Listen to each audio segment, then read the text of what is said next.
ତେବେ ଆରମ୍ଭ କରିବା ଆମର ପ୍ରଥମ ପ୍ରଶ୍ନରୁ। Question number 1 People in Odisha held protest meetings at which of the places during Swadeshi movement? ମାନେ ଏହାର ଓଡ଼ିଆ ଅନୁବାଦ ହେଉଛି ସ୍ୱଦେଶୀ ଆନ୍ଦୋଳନ ସମୟରେ ଓଡ଼ିଶାର ଲୋକମାନେ କେଉଁ ସ୍ଥାନରେ ପ୍ରତିବାଦ ସଭାମାନ ଆୟୋଜନ କରିଥିଲେ? ଆଉ ଏହାର ଅପସନ୍ସ ହେଉଛି A Baleswar, B Sambalpur, C Puri, D all of this. ତେବେ ସଠିକ ଉତ୍ତରଟି କ'ଣ ହେବ? The correct answer is D all of this. ଏବେ ଏହାର ଫ୍ୟାକ୍ଟ ଫୋକସ୍ ଉପରେ ଟିକେ ନଜର ପକାଇବା। ମାନେ ସ୍ୱଦେଶୀ ଆନ୍ଦୋଳନ କେବଳ ବ୍ରିଟିଶ ସାମଗ୍ରୀକୁ ବର୍ଜନ କରିବାରେ ସୀମିତ ନଥିଲା। ବାସ୍ତବରେ ଏହା ସ୍ଥାନୀୟ ଅର୍ଥନୀତି ପାଇଁ ଏକ ବଡ଼ ଉତ୍ପ୍ରେରକ ସାଜିଥିଲା ନା? ଏକଦମ ଠିକ୍। ସମ୍ବଲପୁର, ସୁକିନ୍ଦା ଓ ବାଲେଶ୍ୱର ଭଳି ସ୍ଥାନରେ ପାରମ୍ପରିକ ହସ୍ତତନ୍ତ କେନ୍ଦ୍ରଗୁଡ଼ିକ ଏହି ସମୟରେ ପୁନର୍ଜୀବିତ ହୋଇଥିଲା। ଦୈନନ୍ଦିନ ପୋଷାକ ପିନ୍ଧିବାର ପସନ୍ଦ ସ୍ୱାବଲମ୍ବନଶୀଳତାର ଏକ ଶକ୍ତିଶାଳୀ ରାଜନୈତିକ ବାର୍ତ୍ତାରେ ପରିଣତ ହୋଇଥିଲା। ମୋତେ ତ ଲାଗୁଛି ଏହା ଆଜିକାଲିର ସୋସିଆଲ ମିଡିଆର କୌଣସି ଭାଇରାଲ ଟ୍ରେଣ୍ଡ ଭଳି ପ୍ରଭାବଶାଳୀ ଥିଲା। ନିଜ ତିଆରି ଲୁଗା ପିନ୍ଧିବା ଏକ ଷ୍ଟାଇଲ ଷ୍ଟେଟମେଣ୍ଟ ହୋଇଯାଇଥିଲା। ହଁ, ବହୁତ ବଢ଼ିଆ ଉଦାହରଣ ଦେଲେ ଆପଣ। Now let's move on to the next topic. ମାନେ ଆସନ୍ତୁ ଏବେ ଏହି ସ୍ୱାଧୀନତା ସଂଗ୍ରାମର ମୂଳ ଉତ୍ସ ଅର୍ଥାତ୍ ସଶସ୍ତ୍ର ବିଦ୍ରୋହ ଆଡ଼କୁ ଅଗ୍ରସର ହେବା। ଆଚ୍ଛା, question number 2 When did the Khurda rebellion, also known as the Paika rebellion, take place? ଓଡ଼ିଆରେ କହିଲେ ଖୋର୍ଦ୍ଧା ବିଦ୍ରୋହ, ଯାହାକୁ ପାଇକା ବିଦ୍ରୋହ ମଧ୍ୟ କୁହାଯାଏ, ତାହା କେବେ ହୋଇଥିଲା?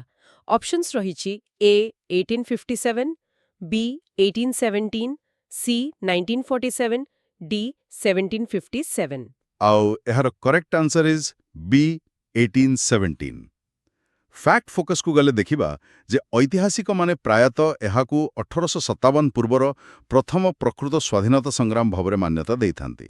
ସତରେ? ମାନେ ଏହା କେବଳ ଏକ ସ୍ଥାନୀୟ ଦଙ୍ଗା ନଥିଲା? ବିଲକୁଲ ନୁହେଁ।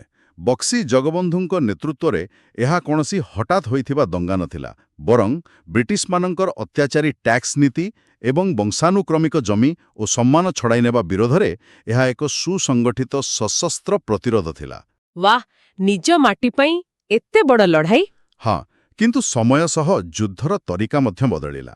ନାଉ ଲେଟ୍ ଅସ୍ ମୁଭ୍ ଅନ୍। ଆସନ୍ତୁ ଦେଖିବା ସଶସ୍ତ୍ର ବିଦ୍ରୋହରୁ ବୌଦ୍ଧିକ ଓ ଶିକ୍ଷାଗତ ଜାଗରଣ ଦିଗକୁ କିପରି ପରିବର୍ତ୍ତନ ହେଲା। ସେହି ବିଷୟରେ ଆମର ପରବର୍ତ୍ତୀ ପ୍ରଶ୍ନ ରହିଛି। Question number 3 Who founded the Satyabadi school with nationalist spirit in Odisha? ଓଡ଼ିଶାରେ ଜାତୀୟତାବାଦୀ ଭାବନା ସହିତ ସତ୍ୟବାଦୀ ବିଦ୍ୟାଳୟ କିଏ ପ୍ରତିଷ୍ଠା କରିଥିଲେ? ଅପସନ୍ସ ହେଉଛି ଏ ଆଚାର୍ଯ୍ୟ ହରିହର, ବି ମଧୁସୂଦନ ରାଓ, ସି ଗୋପବନ୍ଧୁ ଦାସ, ଡି କୃପାସିନ୍ଧୁ ମିଶ୍ରା। ଏହାର correct answer is C Gopabandhu Das. Fact focus ଦେଖିଲେ ଜଣାପଡ଼େ ଯେ 1909 ମସିହା ଅଗଷ୍ଟ 12 ତାରିଖରେ ସାକ୍ଷୀଗୋପାଳଠାରେ ଉତ୍କଳମଣି ଗୋପବନ୍ଧୁ ଦାସ ଏହି ଉନ୍ମୁକ୍ତ ବନବିଦ୍ୟାଳୟ ପ୍ରତିଷ୍ଠା କରିଥିଲେ। ମୁଁ ଶୁଣିଛି ସେତେବେଳେ ବ୍ରିଟିଶ ସ୍କୁଲଗୁଡ଼ିକର ଲକ୍ଷ୍ୟ ସମ୍ପୂର୍ଣ୍ଣ ଅଲଗା ଥିଲା। ହଁ, ବ୍ରିଟିଶ ବିଦ୍ୟାଳୟଗୁଡ଼ିକ କେବଳ କିରାଣୀ ସୃଷ୍ଟି କରିବା ପାଇଁ ଉଦ୍ଦିଷ୍ଟ ଥିଲା, କିନ୍ତୁ ସତ୍ୟବାଦୀ ବିଦ୍ୟାଳୟର ଲକ୍ଷ୍ୟ ଥିଲା ସ୍ୱାଧୀନତା ଆନ୍ଦୋଳନ ପାଇଁ ଯୁକ୍ତିଯୁକ୍ତ ଚିନ୍ତାଧାରା ରଖୁଥିବା ବ୍ୟକ୍ତି, ସମାଜସେବୀ ଏବଂ ଭବିଷ୍ୟତର ନେତାମାନଙ୍କୁ ଗଢ଼ି ତୋଳିବା। ବହୁତ ଗଭୀର ଚିନ୍ତାଧାରା ଥିଲା ତାଙ୍କର। ଏକଦମ। ଆଉ ଏହି ଶିକ୍ଷାଗତ ଜାଗରଣ କିପରି ଏକ ଭାଷାଭିତ୍ତିକ ଆବେଗିକ ଏକତାରେ ରୂପାନ୍ତରିତ ହେଲା ତାହା ପରବର୍ତ୍ତୀ ପ୍ରଶ୍ନରୁ ସ୍ପଷ୍ଟ ହେବ। ଠିକ୍ ଅଛି। Question number 4 In which year was Utkal Sammilan or Utkal union conference formed? ଓଡ଼ିଆରେ ଉତ୍କଳ ସମ୍ମିଳନୀ କେଉଁ ମସିହାରେ ଗଠନ କରାଯାଇଥିଲା? Options are A 1903, B 1900, C 1910, D 1899। The correct answer is A 1903। Madhusudan ଦାସଙ୍କ ନେତୃତ୍ୱରେ ଆରମ୍ଭ ହୋଇଥିବା ଏ ସମ୍ମିଳନୀ କେବଳ ଏକ ରାଜନୈତିକ ସମାବେଶ ନଥିଲା। ତେବେ ଏହାର ମୁଖ୍ୟ ଉଦ୍ଦେଶ୍ୟ କ'ଣ ଥିଲା? ବଙ୍ଗ, ବିହାର ଓ ମାଡ୍ରାସ ପ୍ରେସିଡେନ୍ସିରେ ବିକ୍ଷିପ୍ତ ହୋଇ ରହିଥିବା ଓଡ଼ିଆ ଭାଷାଭାଷୀ ଅଞ୍ଚଳଗୁଡ଼ିକୁ ଭାଷାଗତ ଓ ଆବେଗିକ ସ୍ତରରେ ଏକାଠି କରିବା ପାଇଁ ଏହା ଥିଲା ପ୍ରଥମ ବୃହତ୍ ପ୍ରୟାସ। ଏହା ବହୁତ ବଡ଼ କଥା। ମାନେ କେବଳ ସୀମା ନୁହେଁ, ଭାଷା ମଧ୍ୟ କିପରି ସ୍ୱାଧୀନତା ଆନ୍ଦୋଳନର ଏକ ବଡ଼ ଅସ୍ତ୍ର ଥିଲା, ତାହା ଏଥିରୁ ବୁଝାପଡ଼େ। ନିଜ ଭାଷାର ଲୋକଙ୍କୁ ଏକାଠି କରିବା ବହୁତ ଜରୁରୀ ଥିଲା। ଆପଣ ଠିକ୍ କହିଲେ। ନାଓ ଆସନ୍ତୁ ଦେଖିବା ଏହି ଏକତା କିପରି ଏକ ଆନୁଷ୍ଠାନିକ ପ୍ରତିରୋଧର ରୂପ ନେଲା ପରବର୍ତ୍ତୀ ଘଟଣାରେ। ଆଚ୍ଛା, question number 5 Who led the significant meeting held at Cuttack Municipal Hall on 20th August 1905. 1905 ମସିହା ଅଗଷ୍ଟ 20 ତାରିଖରେ କଟକ ମ୍ୟୁନିସିପାଲିଟି ହଲରେ ଅନୁଷ୍ଠିତ ଗୁରୁତ୍ୱପୂର୍ଣ୍ଣ ବୈଠକର ନେତୃତ୍ୱ କିଏ ନେଇଥିଲେ? Options are A Madhusudan Das, B Gopabandhu Das, C Babu Janakinath Bose, D Harekrushna Mahtab. ଆଉ ଏହାର correct answer is C Babu Janakinath Bose. Fact ଫୋକସ୍କୁ ଗଲେ ଦେଖିବା, ସେ ଥିଲେ ଜଣେ ବିଶିଷ୍ଟ ଆଇନଜୀବୀ ଏବଂ ନେତାଜୀ ସୁଭାଷ ଚନ୍ଦ୍ର ବୋଷଙ୍କ ପିତା। ବାଃ, ନେତାଜୀଙ୍କ ପିତା? ହଁ, ଆଉ ତାଙ୍କ ସଭାପତିତ୍ୱରେ ଅନୁଷ୍ଠିତ ଏହି ଉନ୍ମୁକ୍ତ ସଭା ଥିଲା ଓଡ଼ିଶାରେ ଆଧୁନିକ ପ୍ରତିରୋଧର ଆନୁଷ୍ଠାନିକ ଆରମ୍ଭ। ଏହି ଘଟଣା ପ୍ରମାଣିତ କରିଥିଲା ଯେ ଆନ୍ଦୋଳନକୁ ଏବେ ଶିକ୍ଷିତ ଓ ପ୍ରଭାବଶାଳୀ ବୁଦ୍ଧିଜୀବୀମାନଙ୍କର ସମର୍ଥନ ମିଳିସାରିଛି। ମାନେ ଆନ୍ଦୋଳନ ଏବେ ଆହୁରି ଶକ୍ତିଶାଳୀ ହେଉଥିଲା। ବିଲକୁଲ। ଆଉ ଏହି ବୁଦ୍ଧିଜୀବୀମାନଙ୍କର ସମର୍ଥନ ପରେ ଜାତୀୟ ନେତାମାନେ ମଧ୍ୟ ଓଡ଼ିଶା ପ୍ରତି ଆକର୍ଷିତ ହେଲେ। Let's move on to the next topic. ଠିକ୍ ଅଛି। Question number 6. When did Gandhiji address a public meeting at Cuttack during the non-cooperation movement? असहयोग आंदोलन समୟରେ गांधीजी केबे कटकरे एक साधारण सभाକୁ संबोधित କରିଥିଲେ?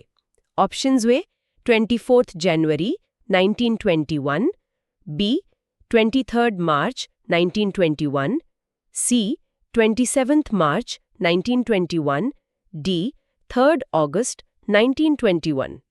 The correct answer is B, 23rd March 1921. Fact focus ଅନୁସାରେ କାଠିଯୋଡ଼ି ନଦୀ ପଠାରେ ଅନୁଷ୍ଠିତ ଏହି ସଭା ଥିଲା ଗାନ୍ଧୀଜୀଙ୍କର ପ୍ରଥମ ଓଡ଼ିଶା ଗସ୍ତ। ମୋର ମନେ ଅଛି, ଏହି ଗସ୍ତର ବହୁତ ଐତିହାସିକ ଗୁରୁତ୍ୱ ରହିଛି। ହଁ, କାରଣ ତାଙ୍କର ବାର୍ତ୍ତା କେବଳ ସ୍ୱରାଜ ମଧ୍ୟରେ ସୀମିତ ନଥିଲା। ସେ ହିନ୍ଦୁ ମୁସଲମାନ ଏକତା ଏବଂ ଅସ୍ପୃଶ୍ୟତା ଦୂରୀକରଣ ଉପରେ ସବୁଠାରୁ ଅଧିକ ଗୁରୁତ୍ୱାରୋପଣ କରିଥିଲେ। ଆଉ ତାର ପ୍ରଭାବ କ'ଣ ପଡ଼ିଲା ସାଧାରଣ ଲୋକଙ୍କ ଉପରେ? ପ୍ରଭାବ ଏତେ ବଡ଼ ଥିଲା ଯେ ତାଙ୍କ କଥାରେ ଅନୁପ୍ରାଣିତ ହୋଇ ଅନେକ ସ୍ଥାନୀୟ ଆଇନଜୀବୀ ଓ ଛାତ୍ର ତୁରନ୍ତ ନିଜର ପେଶା ଓ ପାଠପଢ଼ା ଛାଡ଼ି ଆନ୍ଦୋଳନରେ ଜଇଁ ପଡ଼ିଥିଲେ। ବାପ୍ରେ, ଏହା ତ ଏକ ବିରାଟ ଆବେଗିକ ମୁହୂର୍ତ୍ତ ହୋଇଥିବ। ଏକଦମ। ନା ମୁଭିଂ ଅନ୍, ଗାନ୍ଧୀଙ୍କର ଏହି ବିଶାଳ ବାର୍ତ୍ତାକୁ ଓଡ଼ିଶାର କୋଣ ଅନୁକୋଣରେ ପହଞ୍ଚାଇବା ପାଇଁ ଗଣମାଧ୍ୟମର ଆବଶ୍ୟକତା କିପରି ଥିଲା, ତାହା ପରବର୍ତ୍ତୀ ପ୍ରଶ୍ନରୁ ଦେଖିବା। ଆସନ୍ତୁ ପଢ଼ିବା। Question number 7. Besides the Samaj, which other newspaper was instrumental in disseminating the non-cooperation movement's message? ସମାଜ ବ୍ୟତୀତ ଅନ୍ୟ କେଉଁ ଖବରକାଗଜ ଅସହଯୋଗ ଆନ୍ଦୋଳନର ବାର୍ତ୍ତା ପ୍ରସାରଣରେ ପ୍ରମୁଖ ଭୂମିକା ଗ୍ରହଣ କରିଥିଲା? ଅପସନ୍ସ ଆର୍ ଏ ଓଡ଼ିଶା ସମାଚାର, B Utkal Sevak, C Statesman, D Pioneer. Correct answer is B, Utkal Sevak. Fact ଫୋକସ୍ରେ ଆମେ ଦେଖିବା ଯେ ସମାଜ ଏବଂ ଉତ୍କଳ ସେବକ ଭଳି ଖବରକାଗଜଗୁଡ଼ିକ କେବଳ ଖବର ପ୍ରସାରଣ କରୁନଥିଲେ। ମାନେ ଆଉ କ'ଣ କରୁଥିଲେ ସେମାନେ? ସେଗୁଡ଼ିକ ଥିଲେ ଆନ୍ଦୋଳନର ବୈଚାରିକ ରକ୍ତଧମନୀ। ସେମାନେ ଗାନ୍ଧୀଙ୍କ ବାର୍ତ୍ତାକୁ ସହରରୁ ନେଇ ଦୁର୍ଗମ ଗାଁଗୁଡ଼ିକରେ ପହଞ୍ଚାଇଥିଲେ, ଜନସାଧାରଣଙ୍କୁ ଏକାଠି କରିଥିଲେ ଏବଂ ଆନ୍ଦୋଳନକୁ ଏକ ସୁସଂଗଠିତ ରୂପ ଦେଇଥିଲେ। ମାନେ ଖବରକାଗଜଗୁଡ଼ିକ ବିନା ଏହି ଆନ୍ଦୋଳନ ଏତେ ବ୍ୟାପକ ହୋଇପାରିନଥାନ୍ତା। ସତ କଥା। ଆଜିର ଡିଜିଟାଲ ଯୁଗରେ ତାହା ବୁଝିବା ଟିକେ କଷ୍ଟ, କିନ୍ତୁ ସେତେବେଳେ ଖବରକାଗଜ ହିଁ ସବୁକିଛି ଥିଲା। ବିଲକୁଲ। ଏବେ ଆଗକୁ ବଢ଼ିବା। ଏହି ଖବରକାଗଜଗୁଡ଼ିକର ପ୍ରଭାବ ସିଧାସଳଖ ସାଧାରଣ କୃଷକମାନଙ୍କୁ ବିଦ୍ରୋହ ପାଇଁ କିପରି ସାହସ ଦେଲା, ତାହା ଦେଖିବା। Question number 8. Where did the peasant revolt, strongly linked to the non-cooperation movement, occur? ଅସହଯୋଗ ଆନ୍ଦୋଳନ ସହିତ ନିବିଡ଼ ଭାବରେ ଜଡ଼ିତ କୃଷକ ବିଦ୍ରୋହ କେଉଁଠାରେ ହୋଇଥିଲା? Options A Khordha, B Kanika zamindari, C Sambalpur, D Koraput. The correct answer is B, Kanika zamindari. ଏହି ବିଦ୍ରୋହ 1922 ମସିହାରେ ଘଟିଥିଲା। ଏହି ଫ୍ୟାକ୍ଟରୁ ପ୍ରମାଣିତ ହୁଏ ଯେ ଅସହଯୋଗ ଆନ୍ଦୋଳନର ବାର୍ତ୍ତା ତୃଣମୂଳ ସ୍ତରରେ ପହଞ୍ଚି ସାରିଥିଲା। ମୁଁ ଶୁଣିଛି ଏହା ମୁଖ୍ୟତଃ ସ୍ଥାନୀୟ ରାଜାଙ୍କ ବିରୋଧରେ ଥିଲା। ହଁ, ଏହା ମୁଖ୍ୟତଃ ସ୍ଥାନୀୟ ରାଜାଙ୍କର ଅତ୍ୟାଚାରୀ ତଥା ଇଚ୍ଛାଧୀନ ଟିକସ ବିରୋଧରେ ଏକ ଲଢ଼େଇ ଥିଲା। ତଥାପି ଜାତୀୟ ଆନ୍ଦୋଳନ ଏହି ଅବହେଳିତ କୃଷକମାନଙ୍କୁ ଏକଜୁଟ ହେବାକୁ ଓ ପ୍ରତିରୋଧ କରିବାକୁ ସାହସ ଏବଂ ସ୍ୱର ପ୍ରଦାନ କରିଥିଲା। ଏକଜୁଟ ହେବାଟା ହିଁ ସବୁଠୁ ବଡ଼ ଶକ୍ତି। ଏକଦମ। Now let's move on. କୃଷକମାନଙ୍କ ସହିତ ସମାଜର ମହିଳାମାନେ ମଧ୍ୟ ଏହି ସଂଗ୍ରାମରେ କିପରି ଆଗକୁ ଆସିଲେ ସେ ବିଷୟରେ ଜାଣିବା। ନିଶ୍ଚୟ। Question number 9. Which freedom fighter from Odisha joined the non-cooperation movement and also became the first woman to be a member of the Odisha Legislative Assembly. ଓଡ଼ିଶାର କେଉଁ ସ୍ୱାଧୀନତା ସଂଗ୍ରାମୀ ଅସହଯୋଗ ଆନ୍ଦୋଳନରେ ଯୋଗ ଦେଇଥିଲେ ଏବଂ ପରେ ଓଡ଼ିଶା ବିଧାନସଭାର ପ୍ରଥମ ମହିଳା ସଦସ୍ୟ ମଧ୍ୟ ହୋଇଥିଲେ? Options are A Parvati Giri, B Gandharbi Devi, C Sarala Devi, D Jambubati Devi. The correct answer is C. Sarala Devi. Fact ଫୋକସରେ ଏହା ଏକ ଗର୍ବର ବିଷୟ ଯେ ଓଡ଼ିଶାରେ ସ୍ୱାଧୀନତା ଆନ୍ଦୋଳନ ତାର ସ୍ୱତନ୍ତ୍ର ମହିଳା ନେତୃତ୍ୱ ପାଇଁ ମଧ୍ୟ ବେଶ ପରିଚିତ ଥିଲା। ସରଳା ଦେବୀଙ୍କ ଅବଦାନ ତ ଅତୁଳନୀୟ। ହଁ, ସେ କେବଳ ତିରକ ସ୍ୱରାଜ ପାଣ୍ଠି ପାଇଁ ଅର୍ଥ ସଂଗ୍ରହ ନିମନ୍ତେ ଉପବାସ କରିନଥିଲେ, ବରଂ ଲୋକଙ୍କୁ ଶିକ୍ଷିତ ଏବଂ ଏକଜୁଟ କରିବା ପାଇଁ ଭାରତୀୟ ଜାତୀୟ କଂଗ୍ରେସର ଇତିହାସକୁ ଅତି ଚମତ୍କାର ଭାବରେ ଓଡ଼ିଆ ଭାଷାରେ ଅନୁବାଦ ମଧ୍ୟ କରିଥିଲେ। ମାନେ ସେ ଥିଲେ ପ୍ରକୃତ ଅର୍ଥରେ ଏକ ଟ୍ରେଣ୍ଡ ସେଟର, ଯେ କେବଳ ଆନ୍ଦୋଳନ ନୁହେଁ ବୌଦ୍ଧିକ ସ୍ତରରେ ବି କାମ କରୁଥିଲେ। ଏକଦମ ଠିକ୍। ବର୍ତ୍ତମାନ ଆମେ ପରବର୍ତ୍ତୀ ପ୍ରଶ୍ନକୁ ଯିବା। ଆନ୍ଦୋଳନ ଯେତେ ବଡ଼ ହେଲା, ଏହାକୁ ପରିଚାଳନା କରିବା ପାଇଁ ଏକ ଦୃଢ଼ ପ୍ରଶାସନିକ ଢାଞ୍ଚାର ଆବଶ୍ୟକତା ସେତେ ବଢ଼ିଲା। ଠିକ୍ ଅଛି। Question number 10. What was the role of Ikram Rasool within the Utkal Provincial Congress Committee? Utkal ପ୍ରାଦେଶିକ କଂଗ୍ରେସ କମିଟିରେ ଇକ୍ରମ ରସୁଲଙ୍କ ଭୂମିକା କ'ଣ ଥିଲା? Options are A president, B secretary, C vice president, D treasurer. The correct answer is B. Secretary. ଆଉ ଏହାର fact focus ଖୁବ୍ ରୋଚକ। ଉତ୍କଳ ପ୍ରାଦେଶିକ କଂଗ୍ରେସ କମିଟି ପ୍ରାୟତଃ ଏକ ସମାନ୍ତରାଳ ସରକାର ଭଳି କାର୍ଯ୍ୟ କରୁଥିଲା। ସମାନ୍ତରାଳ ସରକାର ମାନେ ବ୍ରିଟିଶ ସରକାର ଥାଉ ଥାଉ ଆଉ ଏକ ସରକାର। ହଁ, ମାନେ ନିର୍ଦ୍ଦିଷ୍ଟ ସାଧାରଣ ସମ୍ପାଦକ ଏବଂ ବିଭାଗୀୟ ଦାୟିତ୍ୱ ବଣ୍ଟନ କରି ନେତାମାନେ କେବଳ ପ୍ରତିବାଦର ଯୋଜନା କରୁନଥିଲେ, ବରଂ ଭବିଷ୍ୟତର ଏକ ସ୍ୱାଧୀନ ରାଷ୍ଟ୍ରକୁ ପରିଚାଳନା କରିବା ପାଇଁ ଆବଶ୍ୟକୀୟ ପ୍ରଶାସନିକ ଦକ୍ଷତା ମଧ୍ୟ ଗଠନ କରୁଥିଲେ। ଏହା ତ ମୋ ପାଇଁ ବିଲକୁଲ ନୂଆ ତଥ୍ୟ। ହଁ ଆଜ୍ଞା। ଆଉ ଏହି ପ୍ରଶାସନିକ ଦକ୍ଷତାର ପ୍ରମାଣ ଆମକୁ ପରବର୍ତ୍ତୀ ବିଶାଳ ଆନ୍ଦୋଳନରେ ଦେଖିବାକୁ ମିଳିଲା। Let's move to the next one. Question number 11. Who led the salt satyagraha in Baleshwar district? Baleshwar ଜିଲ୍ଲାରେ ଲବଣ ସତ୍ୟାଗ୍ରହର ନେତୃତ୍ୱ କିଏ ନେଇଥିଲେ? Options are A Surendranath Das, B Narayan Birbar Samanta, C Birakishore Das, D Lakshmi Narayan Mishra. The correct answer is A. Surendranath Das. Fact focus ଅନୁଯାୟୀ ସୁରେନ୍ଦ୍ରନାଥ ଦାସଙ୍କ ନେତୃତ୍ୱରେ ବାଲେଶ୍ୱରର ଆନ୍ଦୋଳନ କେବଳ ଏକ ସ୍ଥାନୀୟ ପ୍ରତିବାଦ ନଥିଲା। ବରଂ ଏହା ଏକ ଅତି ସୁସଂଗଠିତ ପଦଯାତ୍ରା ଥିଲା ନା? ବିଲକୁଲ। ସ୍ଥାନୀୟ ଲୋକମାନେ ସତ୍ୟାଗ୍ରହୀମାନଙ୍କୁ ଦୀପ ଜାଳି ଏବଂ ଫୁଲଚନ୍ଦନ ଦେଇ ସ୍ୱାଗତ କରିଥିଲେ, ଯାହା ଏହି ରାଜନୈତିକ ଯାତ୍ରାକୁ ଏକ ଶକ୍ତିଶାଳୀ ତଥା ସାଂସ୍କୃତିକ ଜାଗରଣରେ ପରିଣତ କରିଥିଲା। ମାନେ ଲୋକଙ୍କର ସମ୍ପୂର୍ଣ୍ଣ ଆବେଗ ଏଥିରେ ଯୋଡ଼ି ହୋଇଯାଇଥିଲା। ହଁ। Now let's move on. ଆସନ୍ତୁ ଦେଖିବା ଏହି ଯାତ୍ରା କିପରି ସମଗ୍ର ଦେଶରେ ଇତିହାସ ରଚିଲା। Question number 12. When did the salt law was broken in Inchudi of Balasore? Balasore ସେ ଇଞ୍ଚୁଡ଼ି ଠାରେ ଲବଣ ଆଇନ କେବେ ଭଙ୍ଗ କରାଯାଇଥିଲା? Options are A 6th April 1930, B 14th April 1930, C 10th April 1930, D 13th April 1930। Correct answer is B 14th April 1930। ଏହାର fact focus ବହୁତ ଗୁରୁତ୍ୱପୂର୍ଣ୍ଣ। ଗାନ୍ଧିଜୀଙ୍କ ଦାଣ୍ଡିଯାତ୍ରାର ସମାନାନ୍ତରାଳ ଭାବରେ ବେଆଇନ ଭାବେ ଲୁଣ ମାରିବା ପାଇଁ ଇଞ୍ଚୁଡ଼ି ଉପକୂଳରେ ହଜାର ହଜାର ଲୋକ ରୁଣ୍ଡ ହୋଇଥିଲେ। ହଁ, ମୁଁ ପଢ଼ିଥିଲି ଯେ ସମଗ୍ର ଭାରତରେ ଲବଣ ସତ୍ୟାଗ୍ରହର ଦ୍ୱିତୀୟ ସର୍ବାଧିକ ଗୁରୁତ୍ୱପୂର୍ଣ୍ଣ କେନ୍ଦ୍ର ଭାବରେ ଇଞ୍ଚୁଡ଼ି ଉଭା ହୋଇଥିଲା। ଏକଦମ ଠିକ୍ କହିଲେ। ଏହା ବ୍ରିଟିଶ ଅର୍ଥନୈତିକ କ୍ଷମତାକୁ ବହୁମାତ୍ରାରେ ଦୁର୍ବଳ କରିଦେଇଥିଲା। ବର୍ତ୍ତମାନ ପରବର୍ତ୍ତୀ ପ୍ରଶ୍ନକୁ ଯିବା, ଯେଉଁଠି ଦେଖିବା ବ୍ରିଟିଶ ସରକାରଙ୍କ ବିରୁଦ୍ଧରେ ଲଢ଼େଇ ଚାଲିଥିବା ବେଳେ ରାଜ୍ୟ ଭିତର ଗଡ଼ଜାତ ରାଜାମାନଙ୍କ ବିରୁଦ୍ଧରେ ମଧ୍ୟ ଅନ୍ୟ ଏକ ସଂଗ୍ରାମ ମୁଣ୍ଡ ଟେକୁଥିଲା। ଆଚ୍ଛା। Question number 13. Where was the Odisha States People's Conference organized in 1931? 1931 ମସିହାରେ ଓଡ଼ିଶା ଗଡ଼ଜାତ ପ୍ରଜା ସମ୍ମିଳନୀ କେଉଁଠାରେ ଆୟୋଜିତ ହୋଇଥିଲା? Options are A Mayurbhanj, B Balasore, C Cuttack, D. None of these. The correct answer is C Cuttack. ଏଠାରେ ସବୁଠାରୁ ଆକର୍ଷଣୀୟ କଥା ହେଉଛି ଆମର ଏହି ଦ୍ୱୈତ ସଂଗ୍ରାମ ବା ଡୁଏଲ ଷ୍ଟ୍ରଗଲ। ଦ୍ୱୈତ ସଂଗ୍ରାମ ମାନେ ଏକା ସାଙ୍ଗରେ ଦୁଇଟି ଲଢ଼ାଇ। ହଁ, ଗୋଟିଏ ପଟେ ସେମାନେ ବ୍ରିଟିଶ ସାମ୍ରାଜ୍ୟବାଦ ବିରୁଦ୍ଧରେ ଲଢ଼ୁଥିଲେ ଏବଂ ଅନ୍ୟପଟେ ଗଡ଼ଜାତ ରାଜ୍ୟଗୁଡ଼ିକର ନିର୍ମମ ଶୋଷଣ ଯେପରିକି ବେଠି ଖଟାଇବା ଓ ମନଇଚ୍ଛା ଟିକସ ବିରୁଦ୍ଧରେ ଲଢ଼ୁଥିଲେ। ସେଥିପାଇଁ କଟକ ଭଳି ପ୍ରମୁଖ ସ୍ଥାନରେ ସମ୍ମିଳନୀମାନ ଆୟୋଜନ କରୁଥିଲେ। ଏକା ସାଙ୍ଗରେ ଦୁଇଟି ଅଲଗା ଅଲଗା ଶକ୍ତି ବିରୋଧରେ ଲଢ଼ିବା କେତେ କଠିନ ଥିବ। ଏହା ଏକ ଗୁରୁତ୍ୱପୂର୍ଣ୍ଣ ପ୍ରଶ୍ନ ସୃଷ୍ଟି କରେ ନିଶ୍ଚୟ। ନାଓ ମୁଭିଂ ଅନ୍, ଏହି ଗଡ଼ଜାତ ଆନ୍ଦୋଳନକୁ ଏକ ସଠିକ୍ ଦିଗ୍ଦର୍ଶନ ଦେବା ନିହାତି ଜରୁରୀ ଥିଲା। ଆସନ୍ତୁ ଦେଖିବା ସେ ଦିଗରେ କ'ଣ ହେଲା। Question number 14. The first Odisha States People's Conference was held under the presidency of ପ୍ରଥମ ଓଡ଼ିଶା ଗଡ଼ଜାତ ପ୍ରଜା ସମ୍ମିଳନୀ କାହା ସଭାପତିତ୍ୱରେ ଅନୁଷ୍ଠିତ ହୋଇଥିଲା? Options A. Balukeshwar Acharya, B. Bhubanananda Das, C. Radhanath Raut, D. Gobinda Chandra Mishra. The correct answer is B. Bhubanananda Das. Fact focus ଦେଖିଲେ ଜଣାପଡ଼େ ଯେ ଭୁବନାନନ୍ଦ ଦାସଙ୍କ ଅଧ୍ୟକ୍ଷତାରେ ଅନୁଷ୍ଠିତ ଏହି ସମ୍ମିଳନୀ ପ୍ରଜାମଣ୍ଡଳ ଆନ୍ଦୋଳନ ପାଇଁ ଏକ ସୁଦୃଢ଼ ଭିତ୍ତିଭୂମି ସ୍ଥାପନ କରିଥିଲା। ମାନେ ଖଣ୍ଡ ବିଖଣ୍ଡିତ ଗଡ଼ଜାତ ରାଜ୍ୟଗୁଡ଼ିକରେ ବସବାସ କରୁଥିବା ଲୋକଙ୍କୁ ଏକ ମିଳିତ ସ୍ୱର ମିଳିଗଲା।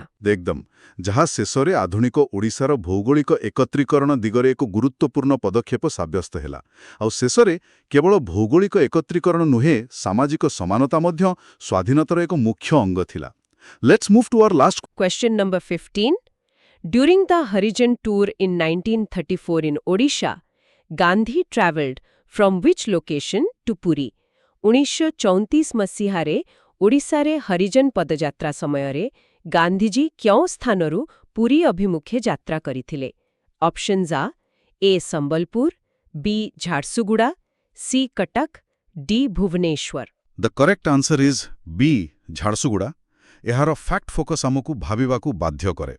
ଝାରସୁଗୁଡ଼ାରୁ ପୁରୀ ଅଭିମୁଖେ ଯାତ୍ରା କରି ଗାନ୍ଧିଜୀ ରାଜନୈତିକ ଦାବି ଅପେକ୍ଷା ସାମାଜିକ ସଂସ୍କାରକୁ ଅଧିକ ପ୍ରାଥମିକତା ଦେଇ ଅନେକଙ୍କୁ ଆଶ୍ଚର୍ଯ୍ୟ କରିଦେଇଥିଲେ। ହଁ, ମୁଁ ଶୁଣିଛି ପୁରୀରେ ପହଞ୍ଚିବା ପରେ ସେ ପ୍ରସିଦ୍ଧ ଜଗନ୍ନାଥ ମନ୍ଦିର ଭିତରକୁ ଯିବାକୁ ମନା କରିଦେଇଥିଲେ। ବିଲକୁଲ ଠିକ୍, କାରଣ ସେଠାରେ ହରିଜନମାନଙ୍କର ପ୍ରବେଶ ନିଷେଧ ଥିଲା। ସେ ଏକ ଶକ୍ତିଶାଳୀ ବାର୍ତ୍ତା ଦେଇଥିଲେ ଯେ ଅସମାନତାକୁ ପ୍ରଶ୍ରୟ ଦେଉଥିବା ସମାଜ ସ୍ୱାଧୀନତା ପାଇଁ ଅଯୋଗ୍ୟ। ବହୁତ ବଡ଼ କଥା ଏହା। Question number 16. So, the question is, who was appointed as the director of the individual civil disobedience movement in Odisha? ଅର୍ଥାତ୍ ଓଡ଼ିଶାରେ ବ୍ୟକ୍ତିଗତ ଆଇନ ଅମାନ୍ୟ ଆନ୍ଦୋଳନର ନିର୍ଦ୍ଦେଶକ ଭାବରେ କାହାକୁ ନିଯୁକ୍ତ କରାଯାଇଥିଲା? Options are A. H K Mahtab, B. Gopabandhu Das, C. Madhusudan Das, D. Ramadevi. The correct answer is A. H.K. Mahatab. ଏହା ପଛର ଐତିହାସିକ ପ୍ରେକ୍ଷାପଟ ବୁଝିବା ଟିକେ ନିହାତି ଆବଶ୍ୟକ। ଆପଣ ଦେଖନ୍ତୁ, ସେପ୍ଟେମ୍ବର 27, 1940 ମସିହାରେ ଉତ୍କଳ ପ୍ରାଦେଶିକ କଂଗ୍ରେସ କମିଟି ଦ୍ୱାରା ହରେକୃଷ୍ଣ ମହତାବ ସାଧାରଣ ନିର୍ଦ୍ଦେଶକ ଭାବେ ନିଯୁକ୍ତ ହୋଇଥିଲେ। ଆଚ୍ଛା। ଆଉ ସେ ସମୟରେ ତ ଦ୍ୱିତୀୟ ବିଶ୍ୱଯୁଦ୍ଧ ଚାଲିଥାଏ ନା। ମହତାବ ଏକ ଅତ୍ୟନ୍ତ ସାହସିକ ଭାଷଣ ଦେଇ ଲୋକଙ୍କୁ ବ୍ରିଟିଶର ଯୁଦ୍ଧ ପ୍ରୟାସରେ ସାହାଯ୍ୟ ନ କରିବାକୁ ଆହ୍ୱାନ ଦେଲେ। ବାପରେ, ଯୁଦ୍ଧ ସମୟରେ ଏଭଳି ଭାଷଣ, ଇଏ ତ ବ୍ରିଟିଶ ସାମ୍ରାଜ୍ୟ ପାଇଁ ସିଧାସଳଖ ଏକ ବଡ଼ ବିପଦ ଥିଲା। ଏକଦମ। ତେଣୁ ସେମାନେ ଆନ୍ଦୋଳନର ପ୍ରଥମ ଦିନରେ ହିଁ କିଛି ଆଗକୁ ବଢ଼ିବା ପୂର୍ବରୁ ତାଙ୍କୁ ତୁରନ୍ତ ଗିରଫ କରି ନେଇଥିଲେ। ସେଇ ଚେସ୍ ଖେଳର ରଣନୀତି ପରି, ମାନେ ଯୁଦ୍ଧ ଆରମ୍ଭରୁ ହିଁ ସେନାପତିଙ୍କୁ ଗିରଫ କରିଦେବା। କିନ୍ତୁ ଆଉ ଗୋଟେ କଥା ହେଉଛି, ଏହି ଦମନ ନୀତି କେବଳ ଉପକୂଳବର୍ତ୍ତୀ ଅଞ୍ଚଳରେ ସୀମିତ ନଥିଲା, ଏହା ଆଦିବାସୀ ଅଞ୍ଚଳକୁ ମଧ୍ୟ ବ୍ୟାପିଥିଲା। ହଁ, ସେଟା ସତ୍। ଆସନ୍ତୁ ଆମର ପରବର୍ତ୍ତୀ ପ୍ରଶ୍ନ ଆଡ଼କୁ ଗତି କରିବା। Question number 17. Who among the following became a martyr in Odisha during the Quit India movement? ମାନେ ଭାରତ ଛୋଡ଼ ଆନ୍ଦୋଳନ ସମୟରେ ଓଡ଼ିଶାରେ ନିମ୍ନଲିଖିତ ମାନଙ୍କ ମଧ୍ୟରୁ କିଏ ଶହୀଦ ହୋଇଥିଲେ? The options we have are A. ବାଜି Raut, B. Birsa Munda, C. Lakshman Nayak, D. Raghu Diwakar. ଏବଂ correct answer is C. Laxman Nayak. ଏହି ଘଟଣାଟି ଆମ ଓଡ଼ିଶା ଇତିହାସର ଏକ ବହୁତ ଗୁରୁତ୍ୱପୂର୍ଣ୍ଣ ଅଧ୍ୟାୟ ଅଟେ। ଆପଣ ଜାଣିଥିବେ, ଲକ୍ଷ୍ମଣ ନାୟକ କୋରାପୁଟ ଅଞ୍ଚଳର ଜଣେ ପ୍ରମୁଖ ଆଦିବାସୀ ନେତା ଥିଲେ। ହଁ, ମୁଁ ପଢ଼ିଛି। ଆଉ ଏଠାରେ ସବୁଠାରୁ ବଡ଼ ବିଶେଷତ୍ୱ ହେଉଛି ସେ ଗାନ୍ଧୀବାଦୀ ନୀତିରେ ବିଶ୍ୱାସ କରୁଥିଲେ। ଏକଦମ ଠିକ୍ କହିଲେ। ଜଣେ ଆଦିବାସୀ ସମ୍ପ୍ରଦାୟର ନେତା ହୋଇ ମଧ୍ୟ ସେ ଅହିଂସା ନୀତିରେ ଗଭୀର ବିଶ୍ୱାସ ରଖୁଥିଲେ ଏବଂ ଲୋକଙ୍କୁ ଶାନ୍ତିପୂର୍ଣ୍ଣ ଉପାୟରେ ସଂଗଠିତ କରୁଥିଲେ। କିନ୍ତୁ ତାଙ୍କର ଲୋକପ୍ରିୟତା ଏତେ ଶୀଘ୍ର ବଢ଼ୁଥିଲା ଯେ ବ୍ରିଟିଶ ପ୍ରଶାସନ ତାଙ୍କୁ ଏକ ବଡ଼ ଆହ୍ୱାନ ବୋଲି ଭାବିଲା। ତେଣୁ ସେମାନେ କିଛି ମିଥ୍ୟା କାହାଣୀ ତିଆରି କଲେ ନିଶ୍ଚୟ। ହଁ, ତ 1942 ମସିହାରେ ମାଥିଲି ଥାନା ସମ୍ମୁଖରେ ଏକ ଶାନ୍ତିପୂର୍ଣ୍ଣ ବିକ୍ଷୋଭ ଚାଲିଥିବା ସମୟରେ ରାମାୟା ନାମକ ଜଣେ ଫରେଷ୍ଟ ଗାର୍ଡର ମୃତ୍ୟୁ ଘଟିଲା। ଆଉ ପ୍ରଶାସନ ଏହି ସୁଯୋଗ ନେଇ ଲକ୍ଷ୍ମଣ ନାୟକକୁ ଏହି ହତ୍ୟା ମାମଲାରେ ସମ୍ପୂର୍ଣ୍ଣ ମିଥ୍ୟାରେ ଫସାଇ ଦେଇଥିଲା। ମାନେ ଯାହାଦ୍ୱାରା ତାଙ୍କୁ ଆଇନଗତ ଭାବେ ରାସ୍ତାରୁ ହଟାଯାଇପାରିବ। ସତରେ ଯେତେବେଳେ ଏକ ବିଶାଳ ସାମ୍ରାଜ୍ୟ ନିଜର ଶକ୍ତି ହରାଉଥିବାର ଅନୁଭବ କରେ, ସେତେବେଳେ ସେ ନ୍ୟାୟିକ ବ୍ୟବସ୍ଥାର ମଧ୍ୟ ଅପବ୍ୟବହାର କରିବାକୁ ପଛଏ ନାହିଁ। ବିଲକୁଲ, ସେମାନେ ନ୍ୟାୟକୁ ମଧ୍ୟ ଏକ ଅସ୍ତ୍ର ଭାବେ ବ୍ୟବହାର କରିଥିଲେ। ଆଉ ବ୍ରିଟିଶମାନଙ୍କର ଏହି ନେତୃତ୍ୱ ଶୂନ୍ୟ କରିବା ନୀତି କେବଳ ସ୍ଥାନୀୟ ସ୍ତରରେ ନୁହେଁ, ମାନେ ଜାତୀୟ ସ୍ତରରେ ମଧ୍ୟ ପ୍ରୟୋଗ ହୋଇଥିଲା। ଏହି ସମ୍ପର୍କରେ ଆମର ପରବର୍ତ୍ତୀ ପ୍ରଶ୍ନ, question number 18। During quit India movement, who was arrested in Bombay and sent to Ahmednagar jail?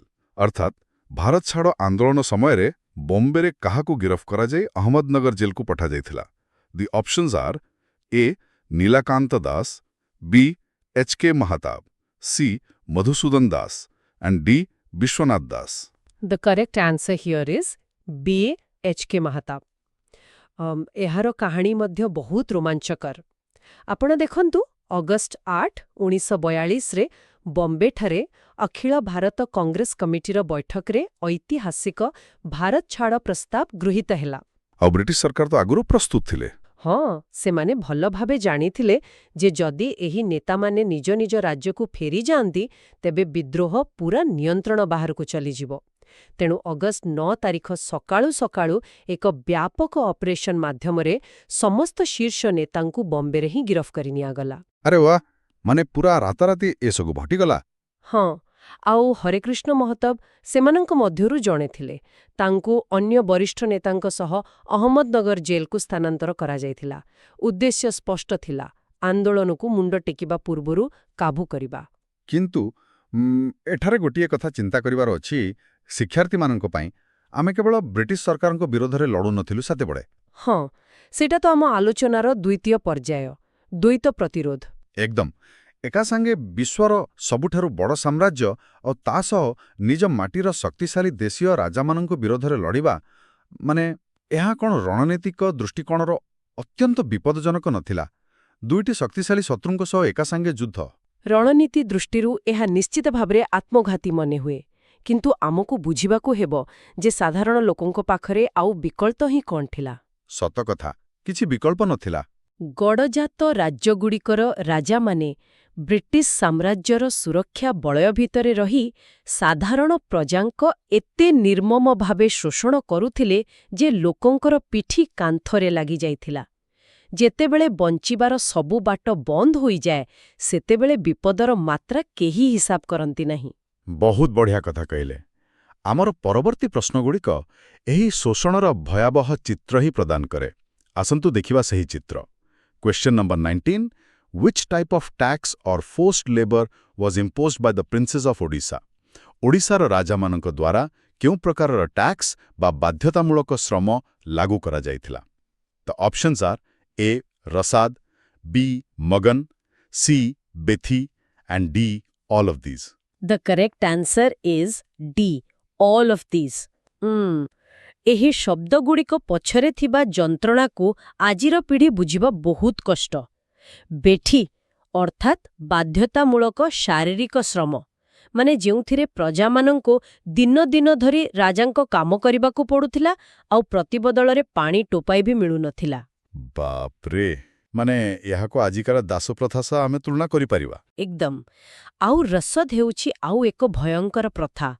ଟିକେ କଳ୍ପନା କରନ୍ତୁ, ଗାଁକୁ ଯଦି କୌଣସି ବ୍ରିଟିଶ ଅଧିକାରୀ ବା ରାଜପରିବାରର ସଦସ୍ୟ ଶିକାର କରିବାକୁ ଆସୁଛନ୍ତି, ତେବେ ଗରିବ ଗ୍ରାମବାସୀଙ୍କୁ ନିଜ ଖର୍ଚ୍ଚରେ ସେମାନଙ୍କର ରହଣି ଏବଂ ବିଳାସପୂର୍ଣ୍ଣ ଖାଦ୍ୟପେୟର ବ୍ୟବସ୍ଥା କରିବାକୁ ପଡୁଥିଲା। ନିଜ ପାଖରେ ଖାଇବାକୁ ନଥିବ, ଅଥଚ ସେମାନଙ୍କ ପାଇଁ ବିଳାସପୂର୍ଣ୍ଣ ବ୍ୟବସ୍ଥା କରିବେ। ଆଉ ମାଗଣାଟା କ'ଣ ଥିଲା? ମାଗଣ ଥିଲା ଆହୁରି ଅନ୍ୟାୟ। ରାଜାଙ୍କର ଝିଅ ବାହାଘର ହେଲେ କିମ୍ବା ରାଜା କୁଆଡ଼େ ବୁଲିବାକୁ ଗଲେ ପ୍ରଜାଙ୍କଠାରୁ ମନଇଚ୍ଛା ଅର୍ଥ ଆଦାୟ କରାଯାଉଥିଲା। ଏହିଭଳି ଦୈନନ୍ଦିନ ନିର୍ଯାତନା ଲୋକଙ୍କ ଜୀବନ ଦୁର୍ବିସହ କରିଦେଇଥିଲା, ଯାହା ପରବର୍ତ୍ତୀ ସମୟରେ ପ୍ରଜାମଣ୍ଡଳ ଆନ୍ଦୋଳନର ବିସ୍ଫୋରଣ ଘଟାଇଲା। ସତରେ ଏକ ଗରିବ କୃଷକ ପାଇଁ ଏହା କେତେ କଷ୍ଟଦାୟକ ହୋଇନଥିବ? ଆଉ ଏଭଳି ଏକ ଅନ୍ଧକାରମୟ ପରିସ୍ଥିତିରେ ଯେଉଁମାନେ ପ୍ରଥମେ ସ୍ୱର ଉତ୍ତୋଳନ କରିଥିଲେ ସେମାନଙ୍କୁ ଭୟଙ୍କର ପରିଣାମ ଭୋଗିବାକୁ ପଡ଼ିଥିଲା। ହଁ, ସେମାନେ ନିଜ ଜୀବନକୁ ବାଜି ଲଗାଇଥିଲେ। ଏହାକୁ ଆଧାର କରି ଆମର ପରବର୍ତ୍ତୀ ପ୍ରଶ୍ନ ରହିଛି।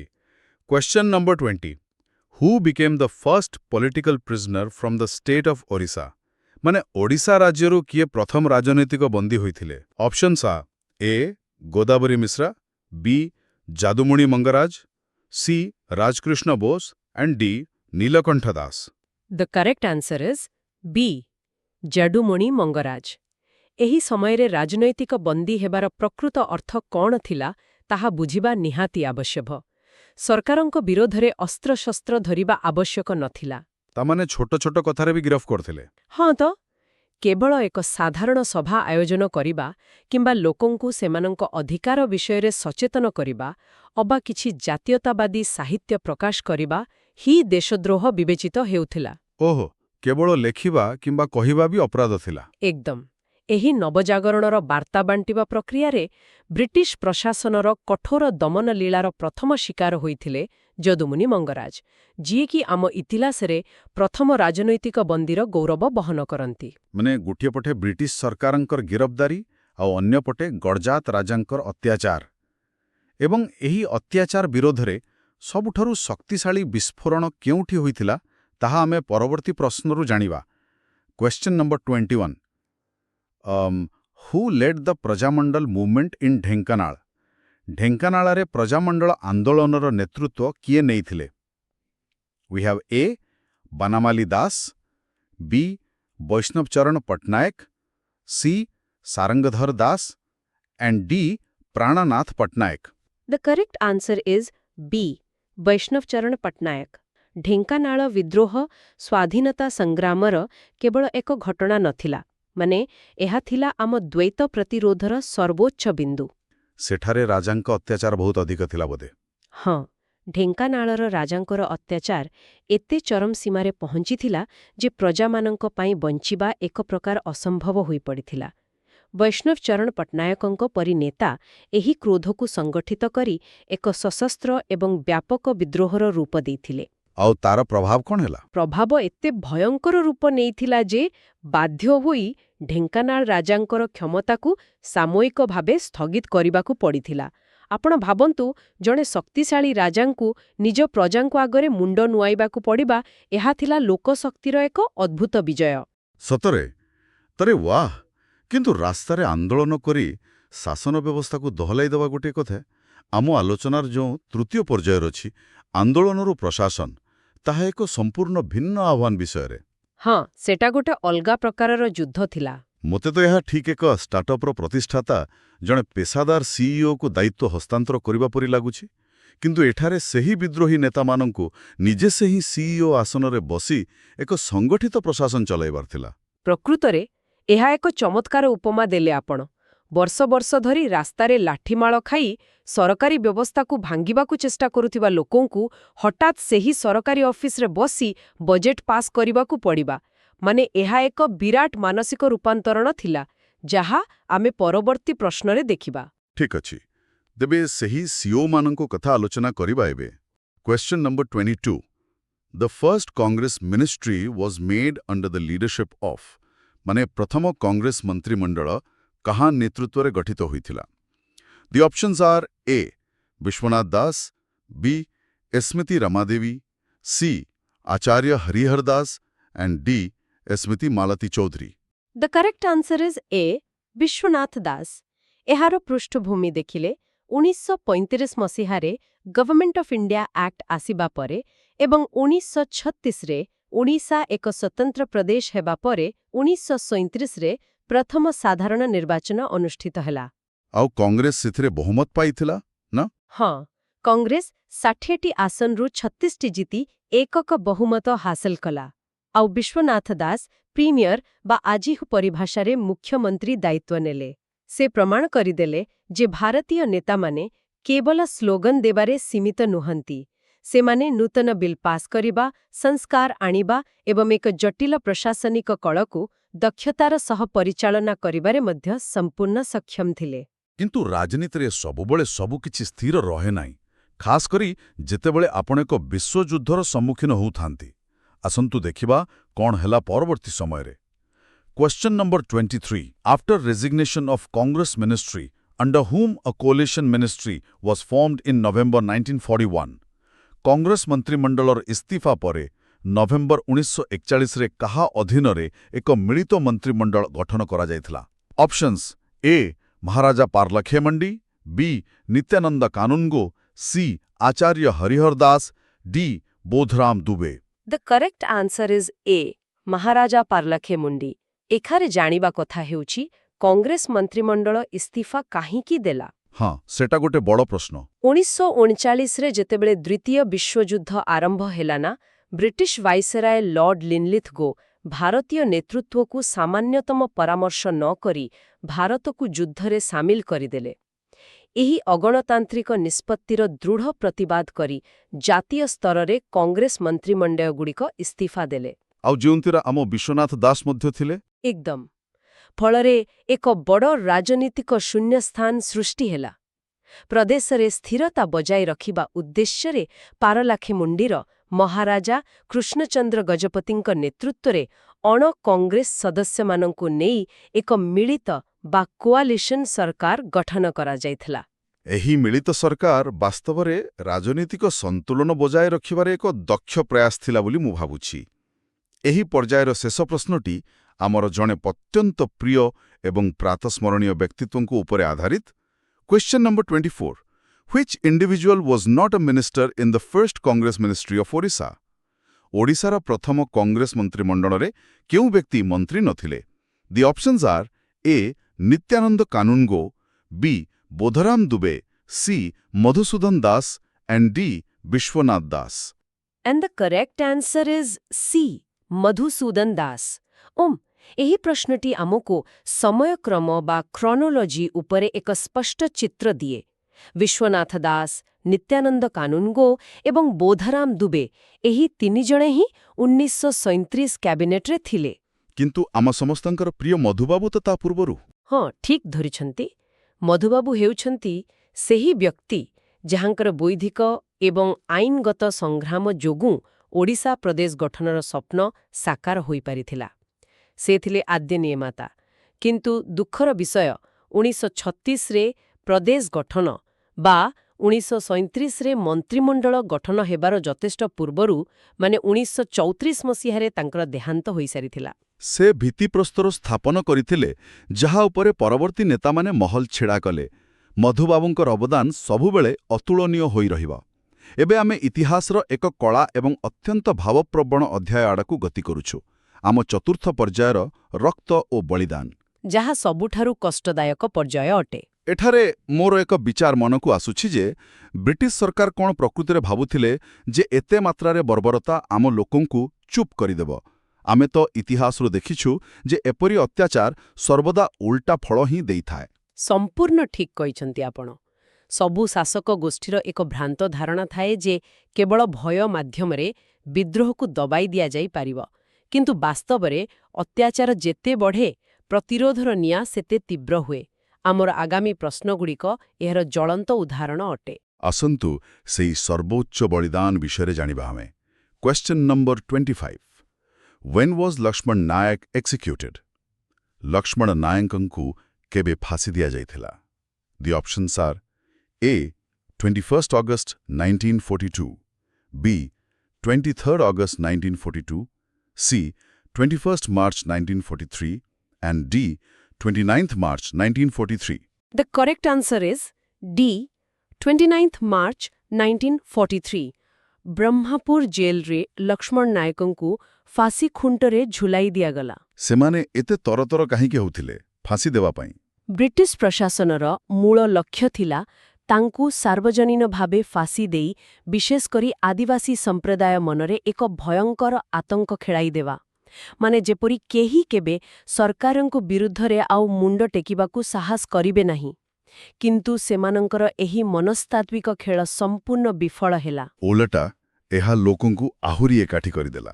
ଏକଦମ ଲକ୍ଷ୍ମଣ ନାୟକଙ୍କର ମୃତ୍ୟୁ ତାଙ୍କୁ ଜଣେ ଅମର ଶହୀଦରେ ପରିଣତ କଲା ଏବଂ ସେହି ଫାଶୀ ଖୁଣ୍ଟରୁ ପ୍ରେରଣା ନେଇ ହଜାର ହଜାର ନୂଆ ବିପ୍ଳବୀ ଜନ୍ମ ନେଲେ। ସତରେ ଗୋଟିଏ ବି ବଳିଦାନ କେବେ ବୃଥା ଯାଏ ନାହିଁ। ଏବେ ଆମେ ସେହି ଘଟଣାକୁ ଫେରିଯିବା ଯାହା ଆମେ ଆଲୋଚନାର ଆରମ୍ଭରେ ଉଲ୍ଲେଖ କରିଥିଲୁ, ମାନେ ଆମ ଇତିହାସର ଆଉ ଏକ ରକ୍ତାକ୍ତ ଅଧ୍ୟାୟ। Question number 26 Which event is similar to the Jallianwala Bagh incident? କେଉଁ ଘଟଣାଟି ଜାଲିଆନାୱାଲା ବାଗ ଘଟଣା ସହିତ ସମାନ? We have options A. Mathli killing, B. Massacre of Iram, C. Nanka famine, and D. None of these. The correct answer is B. Massacre of Iram. ଏହି ଘଟଣାର ପୃଷ୍ଠଭୂମିକୁ ଟିକେ ଆମେ ଗଭୀର ଭାବେ ବୁଝିବାକୁ ଚେଷ୍ଟା କରିବା। କଥା ଥିଲା ଚୌକିଦାରୀ ଟିକସକୁ ନେଇ। ଗାଁର ଚୌକିଦାର ମୁଖ୍ୟତଃ ବ୍ରିଟିଶ ପୋଲିସର ଜଣେ ଗୁପ୍ତଚର ଭାବେ କାମ କରୁଥିଲା, ଆଉ ତାକୁ ଦରମା ଦେବା ପାଇଁ ଗ୍ରାମବାସୀଙ୍କୁ ହିଁ ଟିକସ ବାଧ୍ୟତାମୂଳକ ଭାବେ ଦେବାକୁ ପଡୁଥିଲା। ବାପରେ, ମାନେ ନିଜ ଉପରେ ଗୋଇନ୍ଦାଗିରି କରୁଥିବା ବ୍ୟକ୍ତିକୁ ନିଜେ ହିଁ ପୋଷିବା, ଏହା ତ ଅତ୍ୟନ୍ତ ଅନ୍ୟାୟ। ହଁ, ଆଉ ଏହାର ପ୍ରତିବାଦ କରିବା ପାଇଁ ସେପ୍ଟେମ୍ବର 28, 1942ରେ ବାସୁଦେବପୁରର ଇରମ ଗ୍ରାମରେ ଏକ ଆବଦ୍ଧ ମେଳନ ପଡ଼ିଆରେ ନିରସ୍ତ୍ର ଲୋକେ ଶାନ୍ତିପୂର୍ଣ୍ଣ ସଭା କରୁଥିଲେ। ଡିଏସ୍ପି କୁଞ୍ଜବିହାରୀ ମହାନ୍ତିଙ୍କ ନେତୃତ୍ୱରେ ଏକ ଭୟଭୀତ ତଥା ନିର୍ଦ୍ଦୟ ପୋଲିସ ବାହିନୀ ସେଠାରେ ପହଞ୍ଚି ବାହାରିବା ରାସ୍ତାକୁ ବନ୍ଦ କରି ବିନା ଚେତାବନୀରେ ଆଖିବୁଜା ଗୁଳି ଚଲାଇଲା। ସେଇଟା ହିଁ ସବୁଠାରୁ ଦୁଃଖଦ କଥା ଥିଲା। ଗୋଟିଏ ଦିନରେ ଗୋଟିଏ ସ୍ଥାନରେ 38 ଜଣ ନିରୀହ ଲୋକଙ୍କର ମୃତ୍ୟୁ ଘଟିଲା। ଠିକ୍ ଜାଲିଆନାୱାଲା ବାଗ ପରି ଏକ ବନ୍ଦ ଜାଗାରେ ନିରସ୍ତ୍ର ଜନତାଙ୍କ ଉପରେ ଏହି ବର୍ବର ଆକ୍ରମଣ ହୋଇଥିଲା। ଏହା କେବଳ ଏକ ପୋଲିସ କାର୍ଯ୍ୟାନୁଷ୍ଠାନ ନଥିଲା, ଏହା ଥିଲା ମାନବିକତାର ଚରମ ଅବମାନନା। ଏତେ ସଂଖ୍ୟକ ଲୋକଙ୍କର ଏକା ସାଙ୍ଗରେ ମୃତ୍ୟୁ ସେ ସମୟରେ ପୁରା ଓଡ଼ିଶାକୁ ସ୍ତବ୍ଧ କରିଦେଇଥିଲା ନିଶ୍ଚୟ। ଏହି ଟ୍ରାଜେଡି ସମ୍ପର୍କିତ ଆମର ପରବର୍ତ୍ତୀ ପ୍ରଶ୍ନ ଅଛି। Question number 27 Where in Odisha did the largest number of people died in a massacre? ଓଡ଼ିଶାର କେଉଁଠାରେ ଏକ ଗଣହତ୍ୟାରେ ସର୍ବାଧିକ ଲୋକ ପ୍ରାଣ ହରାଇଥିଲେ? ଅପସନ୍ସ A. Dhenkanal, B. Cuttack, C. Balasore, D. Puri. The correct answer is C. Baleshwar. ଆମେ ଯେଉଁ ଇରମ ଗ୍ରାମର କଥା ଆଲୋଚନା କରୁଛୁ ନା, ତାହା ବାଲେଶ୍ୱର ଜିଲ୍ଲାରେ ହିଁ ଅବସ୍ଥିତ। ଆଉ ଏତେ ବଡ଼ ସଂଖ୍ୟାରେ ମୃତ୍ୟୁ ଅନ୍ୟ କେଉଁଠି ହୋଇନଥିଲା? ନା, ଓଡ଼ିଶାର ସ୍ୱାଧୀନତା ସଂଗ୍ରାମ ଇତିହାସରେ ଅନ୍ୟ କୌଣସି ଗୋଟିଏ ଘଟଣାରେ ଏକାସାଙ୍ଗେ ଏତେ ଜଣ ନାଗରିକ ପ୍ରାଣ ହରାଇ ନଥିଲେ। ଏହି ବିଶାଳ ସଂଖ୍ୟା ହିଁ ବାଲେଶ୍ୱରର ଏହି ଗ୍ରାମକୁ ଭାରତର ସ୍ୱାଧୀନତା ଇତିହାସରେ ଏକ ସ୍ୱତନ୍ତ୍ର ଏବଂ ଅତ୍ୟନ୍ତ କରୁଣ ସ୍ଥାନ ଦେଇଛି। ସେହି ମାଟିର ପ୍ରତିଟି ଧୂଳିକଣାରେ ସେହି ଶହୀଦମାନଙ୍କର ରକ୍ତ ଏବଂ ତ୍ୟାଗ ମିଶି ରହିଛି ଆଜି ବି। ସେଥିପାଇଁ ଆଜି ବି ଆମେ ସେହି ସ୍ଥାନକୁ ଏକ ଭିନ୍ନ ନାମରେ ଜାଣୁ। Question number 28 Eram is famous as Rakta Tirtha for. Eram Rakta Tirtha ଭାବରେ କାହିଁକି ପ୍ରସିଦ୍ଧ? Options A. Salt satyagraha, B. Massacre at Melanpadia, C. Prajamandal movement, and D. Laxman Nayak rebellion. The correct answer is B. Massacre at Milanpadia. ଆପଣ ଦେଖନ୍ତୁ, ଯେଉଁ ସ୍ଥାନରେ ଏହି ଗଣହତ୍ୟା ଘଟିଥିଲା ସେହି ପଡ଼ିଆରେ ନିରୀହ ଲୋକଙ୍କର ଏତେ ରକ୍ତ ବୋହିଥିଲା ଯେ ପରବର୍ତ୍ତୀ ସମୟରେ ଲୋକମାନେ ଅତ୍ୟନ୍ତ ଶ୍ରଦ୍ଧା, ସମ୍ମାନ ଏବଂ ବେଦନାର ସହ ଇରମକୁ ରକ୍ତ ତୀର୍ଥ ବା ତୀର୍ଥସ୍ଥାନ ନାମରେ ନାମିତ କଲେ। ଭୌଗୋଳିକ ସ୍ଥାନଗୁଡ଼ିକ କିପରି ଇତିହାସର ସ୍ମୃତିକୁ ଧରି ରଖନ୍ତି, ଏହା ତାର ଏକ ଶକ୍ତିଶାଳୀ ଉଦାହରଣ। ଏକଦମ, ଏହା ଆଜି ବି ଆମ ପାଇଁ ସର୍ବୋଚ୍ଚ ବଳିଦାନର ପ୍ରତୀକ ହୋଇ ରହିଛି। ହଁ, ତ ଏହି ସମସ୍ତ ବଳିଦାନ କଦାପି ବୃଥା ଯାଇନଥିଲା। ଏହି ସଂଗ୍ରାମ ଏବଂ ଲୁହରୁ ହିଁ ଏକ ନୂତନ ଏବଂ ସ୍ୱତନ୍ତ୍ର ପରିଚୟର ମୂଳଦୁଆ ପଡ଼ିଥିଲା। ଏବେ ଆମେ ଆମର ଶେଷ ପର୍ଯ୍ୟାୟ ମାନେ ଆଧୁନିକ ଓଡ଼ିଶାର ସୃଷ୍ଟି ଏବଂ ମିଶ୍ରଣରେ ପହଞ୍ଚିଛୁ। ଏହି ପ୍ରକ୍ରିୟାକୁ ବୁଝିବା ପାଇଁ ଆମେ ଏକ ବିଶାଳ ଜିଗ୍ସ ପଜଲର ଉପମା ନେଇପାରିବା। ଜିଗ୍ସ ପଜଲ ସେଇଟା କେମିତି? ଯେପରି ଏକ ପଜଲର ବିଭିନ୍ନ ଖଣ୍ଡ ଏଣେତେଣେ ପଡ଼ିଥାଏ ଏବଂ ସେଗୁଡ଼ିକ ନିଜ ଇଚ୍ଛାରେ ଯୋଡ଼ି ହେବାକୁ ଚାହାନ୍ତି ନାହିଁ, ଠିକ୍ ସେହିପରି ଅନେକ ଖଣ୍ଡବିଖଣ୍ଡିତ ଅଞ୍ଚଳ ଓ ଗଡ଼ଜାତ ରାଜ୍ୟକୁ ଏକାଠି କରି ଏକ ପୂର୍ଣ୍ଣାଙ୍ଗ ରାଜ୍ୟ ଗଠନ କରିବା ଏକ କଠିନ ଆହ୍ୱାନ ଥିଲା, କିନ୍ତୁ ଆମର ଦୂରଦୃଷ୍ଟିସମ୍ପନ୍ନ ନେତାମାନେ ଏହାକୁ ସମ୍ଭବ କରି ଦେଖାଇଥିଲେ। ଆସନ୍ତୁ ଦେଖିବା କ୍ୱେଶ୍ଚନ୍ ନମ୍ବର 29 ଓଡ଼ିଶା ବିକେମ୍ ଅ separate province in the year. Odisha କେଉଁ ବର୍ଷ ଏକ ସ୍ୱତନ୍ତ୍ର ପ୍ରଦେଶରେ ପରିଣତ ହେଲା? Options are A 1925, B 1938, C 1939 and D 1936.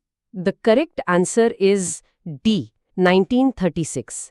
April 1, 1936 ଏହା କେବଳ ଏକ ତାରିଖ ନୁହେଁ, ଏହା ବହୁତ ଦଶନ୍ଧିର ଆଇନଗତ, ସାମାଜିକ ଏବଂ ସାଂସ୍କୃତିକ ସଂଗ୍ରାମର ଫଳ ଥିଲା। ତା ପୂର୍ବରୁ ଆମର ଅବସ୍ଥା ବହୁତ ଖରାପ ଥିଲା ନା। ଜୟ ଆଧାରରେ ଭାରତର ପ୍ରଥମ ସ୍ୱତନ୍ତ୍ର ପ୍ରଦେଶ ଭାବେ ଓଡ଼ିଶା ଗଠନ ହେଲା, ଆଉ ସେଥିପାଇଁ ଆଜି ମଧ୍ୟ ଆମେ ଏହି ଦିନଟିକୁ ମହାସମାରୋହରେ ଉତ୍କଳ ଦିବସ ରୂପେ ପାଳନ କରୁଛୁ। ହଁ, ଉତ୍କଳ ଦିବସ ତ ଆମ ଅସ୍ମିତାର ପରିଚୟ। କିନ୍ତୁ ଆମେ ଜାଣୁ ଯେ 1936ରେ ମିଳିଥିବା ସେହି ମାନଚିତ୍ରଟି ସମ୍ପୂର୍ଣ୍ଣ ନଥିଲା। ସେହି ଜିଗ୍ସୋ ପଜଲର ଅନେକ ଖଣ୍ଡ ଅର୍ଥାତ୍ ଅନେକ ଗଡ଼ଜାତ ରାଜ୍ୟ ଏବେ ବି ବାହାରେ ଥିଲେ। ଏହି ପ୍ରକ୍ରିୟାର ଶେଷ ପର୍ଯ୍ୟାୟ ଉପରେ ଆଧାରିତ ଆମର ଶେଷ ପ୍ରଶ୍ନ ଅଛି। Question number 30 Sardar Vallabhbhai Patel came to Odisha for its merger in. Sardar Vallabhbhai Patel ଓଡ଼ିଶାର ମିଶ୍ରଣ ପାଇଁ କେବେ ଆସିଥିଲେ? Options are A 1946, B 1947, C 1948 and D 1949. The correct answer is B, 1947.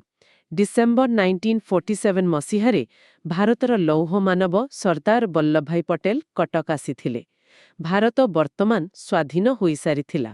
ତାମାନେ ରାଜାମାନେ ଆଉ ବ୍ରିଟିଶ ଅଧୀନରେ ନଥିଲେ। ନା, ଆଉ ଯଦି ଦେଶ ଭିତରେ ଥିବା ଏହି ଶହ ଶହ ଛୋଟ ବଡ଼ ରାଜ୍ୟଗୁଡ଼ିକ ନିଜକୁ ସ୍ୱାଧୀନ ଘୋଷଣା କରିଥାନ୍ତେ, ତେବେ ଭାରତ ପୁଣିଥରେ ଖଣ୍ଡବିଖଣ୍ଡିତ ହୋଇଯାଇଥାନ୍ତା। ତେଣୁ ପଟେଲ ସ୍ଥାନୀୟ ରାଜାମାନଙ୍କ ସହ ବୈଠକ କରି ଅତ୍ୟନ୍ତ ସ୍ପଷ୍ଟ ଏବଂ ଦୃଢ଼ ଭାବରେ ଚେତାବନୀ ଦେଇଥିଲେ ଯେ ନୂତନ ଗଣତାନ୍ତ୍ରିକ ଭାରତରେ ଏହି ସାମନ୍ତବାଦୀ ବ୍ୟବସ୍ଥାର ଆଉ କୌଣସି ଭବିଷ୍ୟତ ନାହିଁ। ଆଉ ତାଙ୍କ କଥା ସମସ୍ତେ ମାନିନେଲେ। ତାଙ୍କର ଏହି ରାଜନୈତିକ ଚାପ ଏବଂ ଦୂରଦୃଷ୍ଟି ଏତେ ପ୍ରଭାବଶାଳୀ ଥିଲା ଯେ ଜାନୁଆରୀ 1, 1948 ସୁଦ୍ଧା କେବଳ ମୟୂରଭଞ୍ଜକୁ ଛାଡ଼ିଦେଲେ, ଯାହାକି 1949ରେ ସାମିଲ ହେଲା, ପ୍ରାୟ ସମସ୍ତ ଗଡ଼ଜାତ ରାଜ୍ୟ ଆନୁଷ୍ଠାନିକ ଭାବରେ ଓଡ଼ିଶାରେ ମିଶିଗଲା।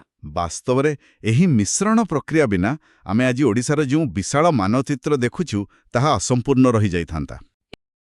Which state was not amalgamated into Odisha in 1948?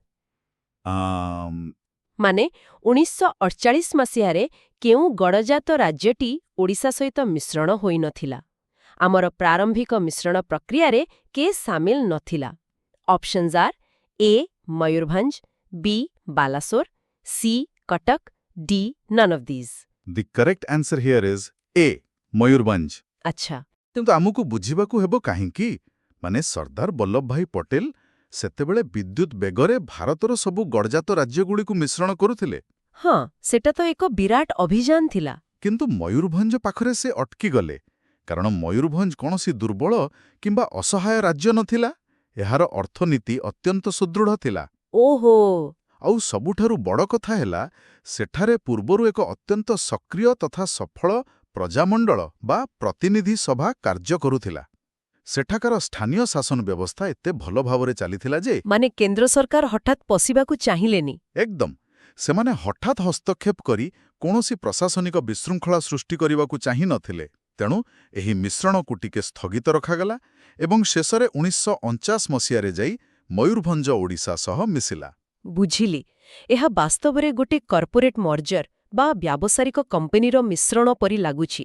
ମାନେ ଧରନ୍ତୁ, ଯେତେବେଳେ ଗୋଟେ ବିଭାଗ ଆଗରୁ ନିଜେ ନିଜେ ବହୁତ ଭଲ ଭାବରେ ପରିଚାଳିତ ହେଉଥାଏ, ତାକୁ ବଳପୂର୍ବକ ହଠାତ୍ ମୂଳ କମ୍ପାନୀ ସହ ମିଶାଇଲେ ସିଷ୍ଟମ କ୍ରାଶ୍ ହେବାର ଭୟ ଥାଏ। ତେଣୁ ତାଙ୍କୁ ସମୟ ଦିଆଗଲା। ଏବେ ଆମେ ପରବର୍ତ୍ତୀ ବିଷୟକୁ ଯିବା। ଆସନ୍ତୁ। Question number 32. Which of the following activity is not related to Madhusudan Das? ନିମ୍ନଲିଖିତ କେଉଁ କାର୍ଯ୍ୟକଳାପଟି ଉତ୍କଳ ଗୌରବ ମଧୁସୂଦନ ଦାସଙ୍କ ସହ ଜଡ଼ିତ ନୁହେଁ? Options are A Utkal union conference, B Odisha tenancy bill, C Bengal legislative council, D Satyabadi school. This is a fascinating divergence in methodology. The correct answer is D Satyabadi school. ଆଚ୍ଛା Satyabadi school କାହିଁକି? କାରଣ ମଧୁସୂଦନ ଦାସ ଥିଲେ ଜଣେ ଉଚ୍ଚକୋଟୀର ପ୍ରାତିଷ୍ଠାନିକ ବା ଇନଷ୍ଟିଟ୍ୟୁସନାଲିଷ୍ଟ ବ୍ୟକ୍ତି। ସେ ବିଶ୍ୱାସ କରୁଥିଲେ ଯେ ବ୍ରିଟିଶ ଆଇନକୁ ବ୍ୟବହାର କରି ହିଁ ବ୍ରିଟିଶ ସରକାରଙ୍କ ସହ ଲଢ଼ି ହେବ। ମାନେ ସିଷ୍ଟମ ଭିତରେ ରହି ସିଷ୍ଟମ ସହ ଲଢ଼ିବା। ବିଲକୁଲ। ତେଣୁ ସେ ବେଙ୍ଗାଲ ଲେଜିସ୍ଲେଟିଭ୍ କାଉନସିଲରେ ନିଜର ବୌଦ୍ଧିକ ଯୁକ୍ତି ବାଢ଼ୁଥିଲେ, ଓଡ଼ିଶା ଟେନେନ୍ସି ବିଲ୍ ପରି ଗୁରୁତ୍ୱପୂର୍ଣ୍ଣ ଆଇନ ପ୍ରଣୟନ କରୁଥିଲେ। କିନ୍ତୁ ଅନ୍ୟପଟେ ଉତ୍କଳମଣି ଗୋପବନ୍ଧୁ ଦାସ ତାଙ୍କର ଚିନ୍ତାଧାରା ଅଲଗା ଥିଲା ବୋଧହୁଏ। ହଁ, ସେ ଅନୁଭବ କଲେ ଯେ କେବଳ କୋର୍ଟ ଆଉ କାଉନସିଲ ଭିତରେ ରହିଲେ ସାଧାରଣ ଲୋକଙ୍କର ମାନସିକତା ବଦଳିବ ନାହିଁ। ତେଣୁ ସେ 1909 ମସିହାରେ ସତ୍ୟବାଦୀ ବନବିଦ୍ୟାଳୟ ପ୍ରତିଷ୍ଠା କଲେ। ଯାହାକି ଖାଲି ସ୍କୁଲ ନଥିଲା। ଏକଦମ। ଏହା ଥିଲା ବ୍ରିଟିଶ ବ୍ୟବସ୍ଥାକୁ ଏଡ଼ାଇ ଏକ ସମ୍ପୂର୍ଣ୍ଣ ବିକଳ୍ପ, ଔପନିବେଶିକ ବିରୋଧୀ ଶିକ୍ଷା ଓ ତାଲିମ କେନ୍ଦ୍ର। ମୋତେ ଏହା ଏକ ଚମତ୍କାର ଯୁଗଳବନ୍ଦୀ ପରି ଲାଗୁଛି। ଯଦି ଆମେ ଏହାକୁ ଗୋଟିଏ ଉଦାହରଣ ମାଧ୍ୟମରେ ଦେଖିବା, ହଁ, କୁହନ୍ତୁ। ମଧୁସୂଦନ ଦାସ ଥିଲେ ଗୋଟିଏ ନୂଆ ଘରର ମୁଖ୍ୟ ସ୍ଥପତି ବା ଆର୍କିଟେକ୍ଟ, ଯିଏ କୋର୍ଟରେ ବସି ନକ୍ସା ପ୍ରସ୍ତୁତ କରୁଥିଲେ। କିନ୍ତୁ ଗୋପବନ୍ଧୁ ଥିଲେ ସେହି ସାଇଟ୍ ମ୍ୟାନେଜର, ଯିଏ ଗାଁ ଗହଳିରେ ରହି ମୂଳ ଦ୍ୱାରର ଇଟା ଯୋଡ଼ୁଥିଲେ। ବହୁତ ସୁନ୍ଦର ଉଦାହରଣ। ଉଭୟଙ୍କର ଦିଗ ଅଲଗା ଥିଲା, କିନ୍ତୁ ଭବନ ଗୋଟିଏ ଗଢ଼ା ହେଉଥିଲା। ଆଉ ଏହି ବିଶାଳ ନିର୍ମାଣରେ କେବଳ ପୁରୁଷମାନଙ୍କର ଅବଦାନ ନଥିଲା। ଏବେ ଆସନ୍ତୁ ଆମର ପରବର୍ତ୍ତୀ ପ୍ରଶ୍ନକୁ ଯିବା। ନିଶ୍ଚୟ। Question number 33. Which of the following prominent women attended the 1934 Balasore Women's Conference? 1934 ମସିହାରେ ଆୟୋଜିତ ବାଲେଶ୍ୱର ମହିଳା ସମ୍ମିଳନୀରେ ନିମ୍ନଲିଖିତ କେଉଁ ବିଶିଷ୍ଟ ମହିଳା ଯୋଗ ଦେଇଥିଲେ? Options are A. Indira Gandhi, B. Kasturba Gandhi, C. Kuntala Kumari, D. Annie Besant. The records show that the correct answer is C. Kuntala Kumari. ସେ ସମୟରେ ମହିଳାମାନେ ଏମିତି ବାହାରକୁ ଆସିବା ତ ବହୁତ କଷ୍ଟକର ଥିବ। ବହୁତ କଷ୍ଟକର। ଏହି 1934ର ବାଲେଶ୍ୱର ସମ୍ମିଳନୀର ଗୁରୁତ୍ୱ ଅନେକ ବେଶୀ। ସେହି ସମୟର ସମାଜରେ ମହିଳାମାନଙ୍କୁ କେବଳ ଘରର ଚାରିକାନ୍ତ ଭିତରେ ରହିବାକୁ ବାଧ୍ୟ କରାଯାଉଥିଲା। କିନ୍ତୁ ଏହି ସମ୍ମିଳନୀ ଏକ ବିସ୍ଫୋରଣ ପରି ଥିଲା। କୁନ୍ତଳା କୁମାରୀ ସାବତ, ରମା ଦେବୀ ଆଉ ସରଳା ଦେବୀଙ୍କ ଭଳି ନେତ୍ରୀମାନେ ଏକାଠି ହୋଇ କେବଳ ମହିଳା ସମସ୍ୟା ଉପରେ କଥା ହେଲେନି, ବରଂ ଓଡ଼ିଶାର ରାଜନୈତିକ ଭବିଷ୍ୟତ ଉପରେ ଖୋଲାଖୋଲି ଆଲୋଚନା କଲେ। ମାନେ ନାରୀ ଜାଗରଣର ଏକ ପ୍ରାତିଷ୍ଠାନିକ ପଦକ୍ଷେପ। କିନ୍ତୁ ମୋ ମନରେ ଏଠାରେ ଗୋଟିଏ ପ୍ରଶ୍ନ ଆସୁଛି। ପଚାରନ୍ତୁ, ତୃଣମୂଳ ସ୍ତରରେ କିଛି କରିଥିଲେ କି ନାହିଁ? ହଁ, ସେଇଟା ହିଁ। କେବଳ ଆଲୋଚନାରେ ସୀମିତ ଥିଲେ କି? ଏହା ଏକ ଅତ୍ୟନ୍ତ ଗୁରୁତ୍ୱପୂର୍ଣ୍ଣ ପ୍ରଶ୍ନ। ଆଉ ଏହାର ଉତ୍ତର ହେଲା ନା, ସେମାନେ ଆଦୌ କେବଳ ସଭା ସମିତିରେ ସୀମିତ ନଥିଲେ। ଆମେ ଆଜିର ଆଲୋଚନାର ଆଗକୁ ଦେଖିବା ଯେ ଏହି ମହିଳାମାନେ ହିଁ ସମ୍ପୂର୍ଣ୍ଣ ଆନ୍ଦୋଳନର ଲଜିଷ୍ଟିକ୍ସ ଏବଂ ଅର୍ଥନୀତିକୁ ପରିଚାଳନା କରୁଥିଲେ। ସତରେ? ଏଇଟା ତ ବହୁତ ଆଶ୍ଚର୍ଯ୍ୟକର କଥା। ଆମେ ସେ ବିଷୟରେ ନିଶ୍ଚୟ ଜାଣିବା। କିନ୍ତୁ ତା ପୂର୍ବରୁ ଆମକୁ ଗୋଟିଏ ଏମିତି ବ୍ୟକ୍ତିତ୍ୱଙ୍କ ବିଷୟରେ ଜାଣିବାକୁ ପଡ଼ିବ ଯେ ଦୁଇଟି ଅଲଗା ଅଲଗା ବିଶ୍ୱରେ ଚେସ୍ ଖେଳୁଥିଲେ। ଗୋଟିଏ ପଟେ ନିଜ ରାଜ୍ୟ ଆଉ ଅନ୍ୟପଟେ ବ୍ରିଟିଶ ସାମ୍ରାଜ୍ୟର ରାଜଧାନୀ ଲଣ୍ଡନ। ହଁ, ଆମେ ମହାରାଜାଙ୍କ କଥା କହୁଛୁ। ବିଲକୁଲ। ଏହା ଆମକୁ କ୍ରମାଗତ ଦୁଇଟି ପ୍ରଶ୍ନ ପାଖକୁ ନେଉଛି। ପ୍ରଥମେ, question number 34, Krushnachandra Gajapati organized 10th session of Utkal Union Conference in Maharaja Krushnachandra Gajapati Utkal ସମ୍ମିଳନୀର 10ମ ଅଧିବେଶନ କେଉଁଠାରେ ଆୟୋଜନ କରିଥିଲେ? Options are. A. Cuttack, B. Balasore, C. Paralakhemundi, D. Inchudi. The correct answer is C. Paralakhemundi. ଆଚ୍ଛା। କିନ୍ତୁ ଏହି ସ୍ଥାନ ଚୟନ ପଛରେ ଥିବା ଚତୁରତାକୁ ବୁଝିବାକୁ ହେଲେ ଆମକୁ ପରବର୍ତ୍ତୀ ପ୍ରଶ୍ନଟି ମଧ୍ୟ ସାଙ୍ଗରେ ପଢ଼ିବାକୁ ହେବ। ନିଶ୍ଚୟ। ତେବେ ମୁଁ ସିଧା ପରବର୍ତ୍ତୀ ପ୍ରଶ୍ନଟି ପଢ଼ୁଛି। Question number 35. Who among the following was the sole delegate from Odisha in the first round table conference? ପ୍ରଥମ ଗୋଲ ଟେବୁଲ ବୈଠକରେ ଓଡ଼ିଶାର ଏକମାତ୍ର ପ୍ରତିନିଧି ଭାବରେ କିଏ ଯୋଗ ଦେଇଥିଲେ? Options are. A. Gopabandhu Das, B. Krushnachandra Gajapati, C. Madhusudan Das, D. Ramadevi. The answer is without a doubt B. Krushnachandra Gajapati. ଏବେ ବୁଝାନ୍ତୁ ଏ ଦୁଇଟା ଭିତରେ କ'ଣ ସମ୍ପର୍କ ଅଛି? ପାରଳାଖେମୁଣ୍ଡି ଆଉ ଲଣ୍ଡନ। ଦେଖନ୍ତୁ, 1930 ମସିହାରେ ଲଣ୍ଡନରେ ପ୍ରଥମ ଗୋଲ ଟେବୁଲ ବୈଠକ ଆୟୋଜିତ ହେବାକୁ ଯାଉଥାଏ। ଭାରତୀୟ ଜାତୀୟ କଂଗ୍ରେସ ଏହାକୁ ବର୍ଜନ କରୁଥାଏ। ହଁ, ବୟକଟ୍ କରୁଥିଲେ ସେମାନେ। ପରିସ୍ଥିତି ବହୁତ ଜଟିଳ ଥିଲା। କିନ୍ତୁ ଗଜପତି ମହାରାଜା ଜାଣିଥିଲେ ଯେ ସ୍ୱତନ୍ତ୍ର ଓଡ଼ିଶା ପ୍ରଦେଶର ଦାବି ଉପସ୍ଥାପନ କରିବା ପାଇଁ ଏହା ଏକ ସୁବର୍ଣ୍ଣ ସୁଯୋଗ। ଠିକ୍ କଥା। ତେବେ ସେ ବିନା ପ୍ରମାଣରେ ବ୍ରିଟିଶ ହାଇକମାଣ୍ଡକୁ କିପରି ରାଜି କରାଇଥାନ୍ତେ? ସେଥିପାଇଁ ସେ ପ୍ରଥମେ ନିଜର ଆଞ୍ଚଳିକ ଗଡ଼ ବା ଷ୍ଟ୍ରଙ୍ଗ ହୋଲ୍ଡ ପାରଳାଖେମୁଣ୍ଡିରେ ଉତ୍କଳ ସମ୍ମିଳନୀ ଆୟୋଜନ କଲେ। ସେଠାରେ ସବୁ ନେତାଙ୍କୁ ଏକାଠି କରି ଜନମତ ପ୍ରସ୍ତୁତ କଲେ। ତାପରେ ସେହି ସ୍ଥାନୀୟ ଶକ୍ତିକୁ ଆଧାର କରି ସେ ଲଣ୍ଡନ ଯାତ୍ରା କଲେ। କିନ୍ତୁ ଟିକେ ଭାବନ୍ତୁ, ହଁ, ମାନେ କଂଗ୍ରେସ ଭଳି ବିଶାଳ ଜାତୀୟ ଦଳ ବର୍ଜନ କରିଥିବା ବେଳେ ଏକମାତ୍ର ପ୍ରତିନିଧି ହୋଇ ଲଣ୍ଡନ ଯିବା କ'ଣ ବହୁତ ରିସ୍କି ନଥିଲା? ଯଦି ତାଙ୍କର ଯୁକ୍ତି ଲଣ୍ଡନରେ ଖାରଜ ହୋଇଯାଇଥାନ୍ତା, ତେବେ ସେ ତ ପୁରା ଏକୁଟିଆ ପଡ଼ିଯାଇଥାନ୍ତେ। ବିଲକୁଲ। ଏହା ଏକ ବିରାଟ ରାଜନୈତିକ ଜୁଆ ବା ପଲିଟିକାଲ ଗ୍ୟାମ୍ବଲ ଥିଲା। କିନ୍ତୁ ସେ ଲଣ୍ଡନରେ ଯେଉଁ ଦୃଢ଼ତାର ସହ ପାରଳାଖେମୁଣ୍ଡିରୁ ସାଉଁଟି ନେଇଥିବା ଜନମତକୁ ଦସ୍ତାବେଜ ଆକାରରେ ରଖିଲେ, ଆଉ ବାଉଣ୍ଡ୍ରି କମିଶନ ଗଠନ ପାଇଁ ବାଧ୍ୟ କଲେ। ଏକଦମ, ତାହା ପ୍ରକୃତରେ ଏକ କୂଟନୈତିକ ମାଷ୍ଟରଷ୍ଟ୍ରୋକ୍ ଥିଲା। ସେ ସ୍ଥାନୀୟ ଶକ୍ତିକୁ ସିଧା ବିଶ୍ୱସ୍ତରୀୟ ମଞ୍ଚରେ ବ୍ୟବହାର କଲେ। ସତରେ ଏହା ଏକ ଚମତ୍କାର ରଣନୀତି ଥିଲା। ଏବେ ଆମେ ଆମର ପରବର୍ତ୍ତୀ ବିଷୟକୁ ଯିବା। ଆସନ୍ତୁ। କିନ୍ତୁ ଲଣ୍ଡନରେ ବସି ଯେଉଁ ନିଷ୍ପତ୍ତି ନିଆଯାଉଥିଲା ତାକୁ ଗାଁର ସାଧାରଣ ଚାଷୀଟି କିପରି ବୁଝିପାରୁଥିଲା, ତାକୁ ଆନ୍ଦୋଳନ ସହ କିଏ ଯୋଡ଼ୁଥିଲା, ତାହା ଆମେ ଏବେ ଦେଖିବା। Question number 36। The achievements of Gopabandhu Das are in the fields of. Gopabandhu ଦାସଙ୍କ ସଫଳତା ପ୍ରାୟତଃ କେଉଁ କ୍ଷେତ୍ରରେ ଥିଲା? Options are A science, B law, C national movement, D all of these. The answer is clearly C, national movement. ହଁ, ଆମେ ପୂର୍ବରୁ ଆଲୋଚନା କରୁଥିଲୁ ଯେ ସେ କିପରି ସାଇଟ୍ ମ୍ୟାନେଜର ଭାବରେ କାମ କରୁଥିଲେ।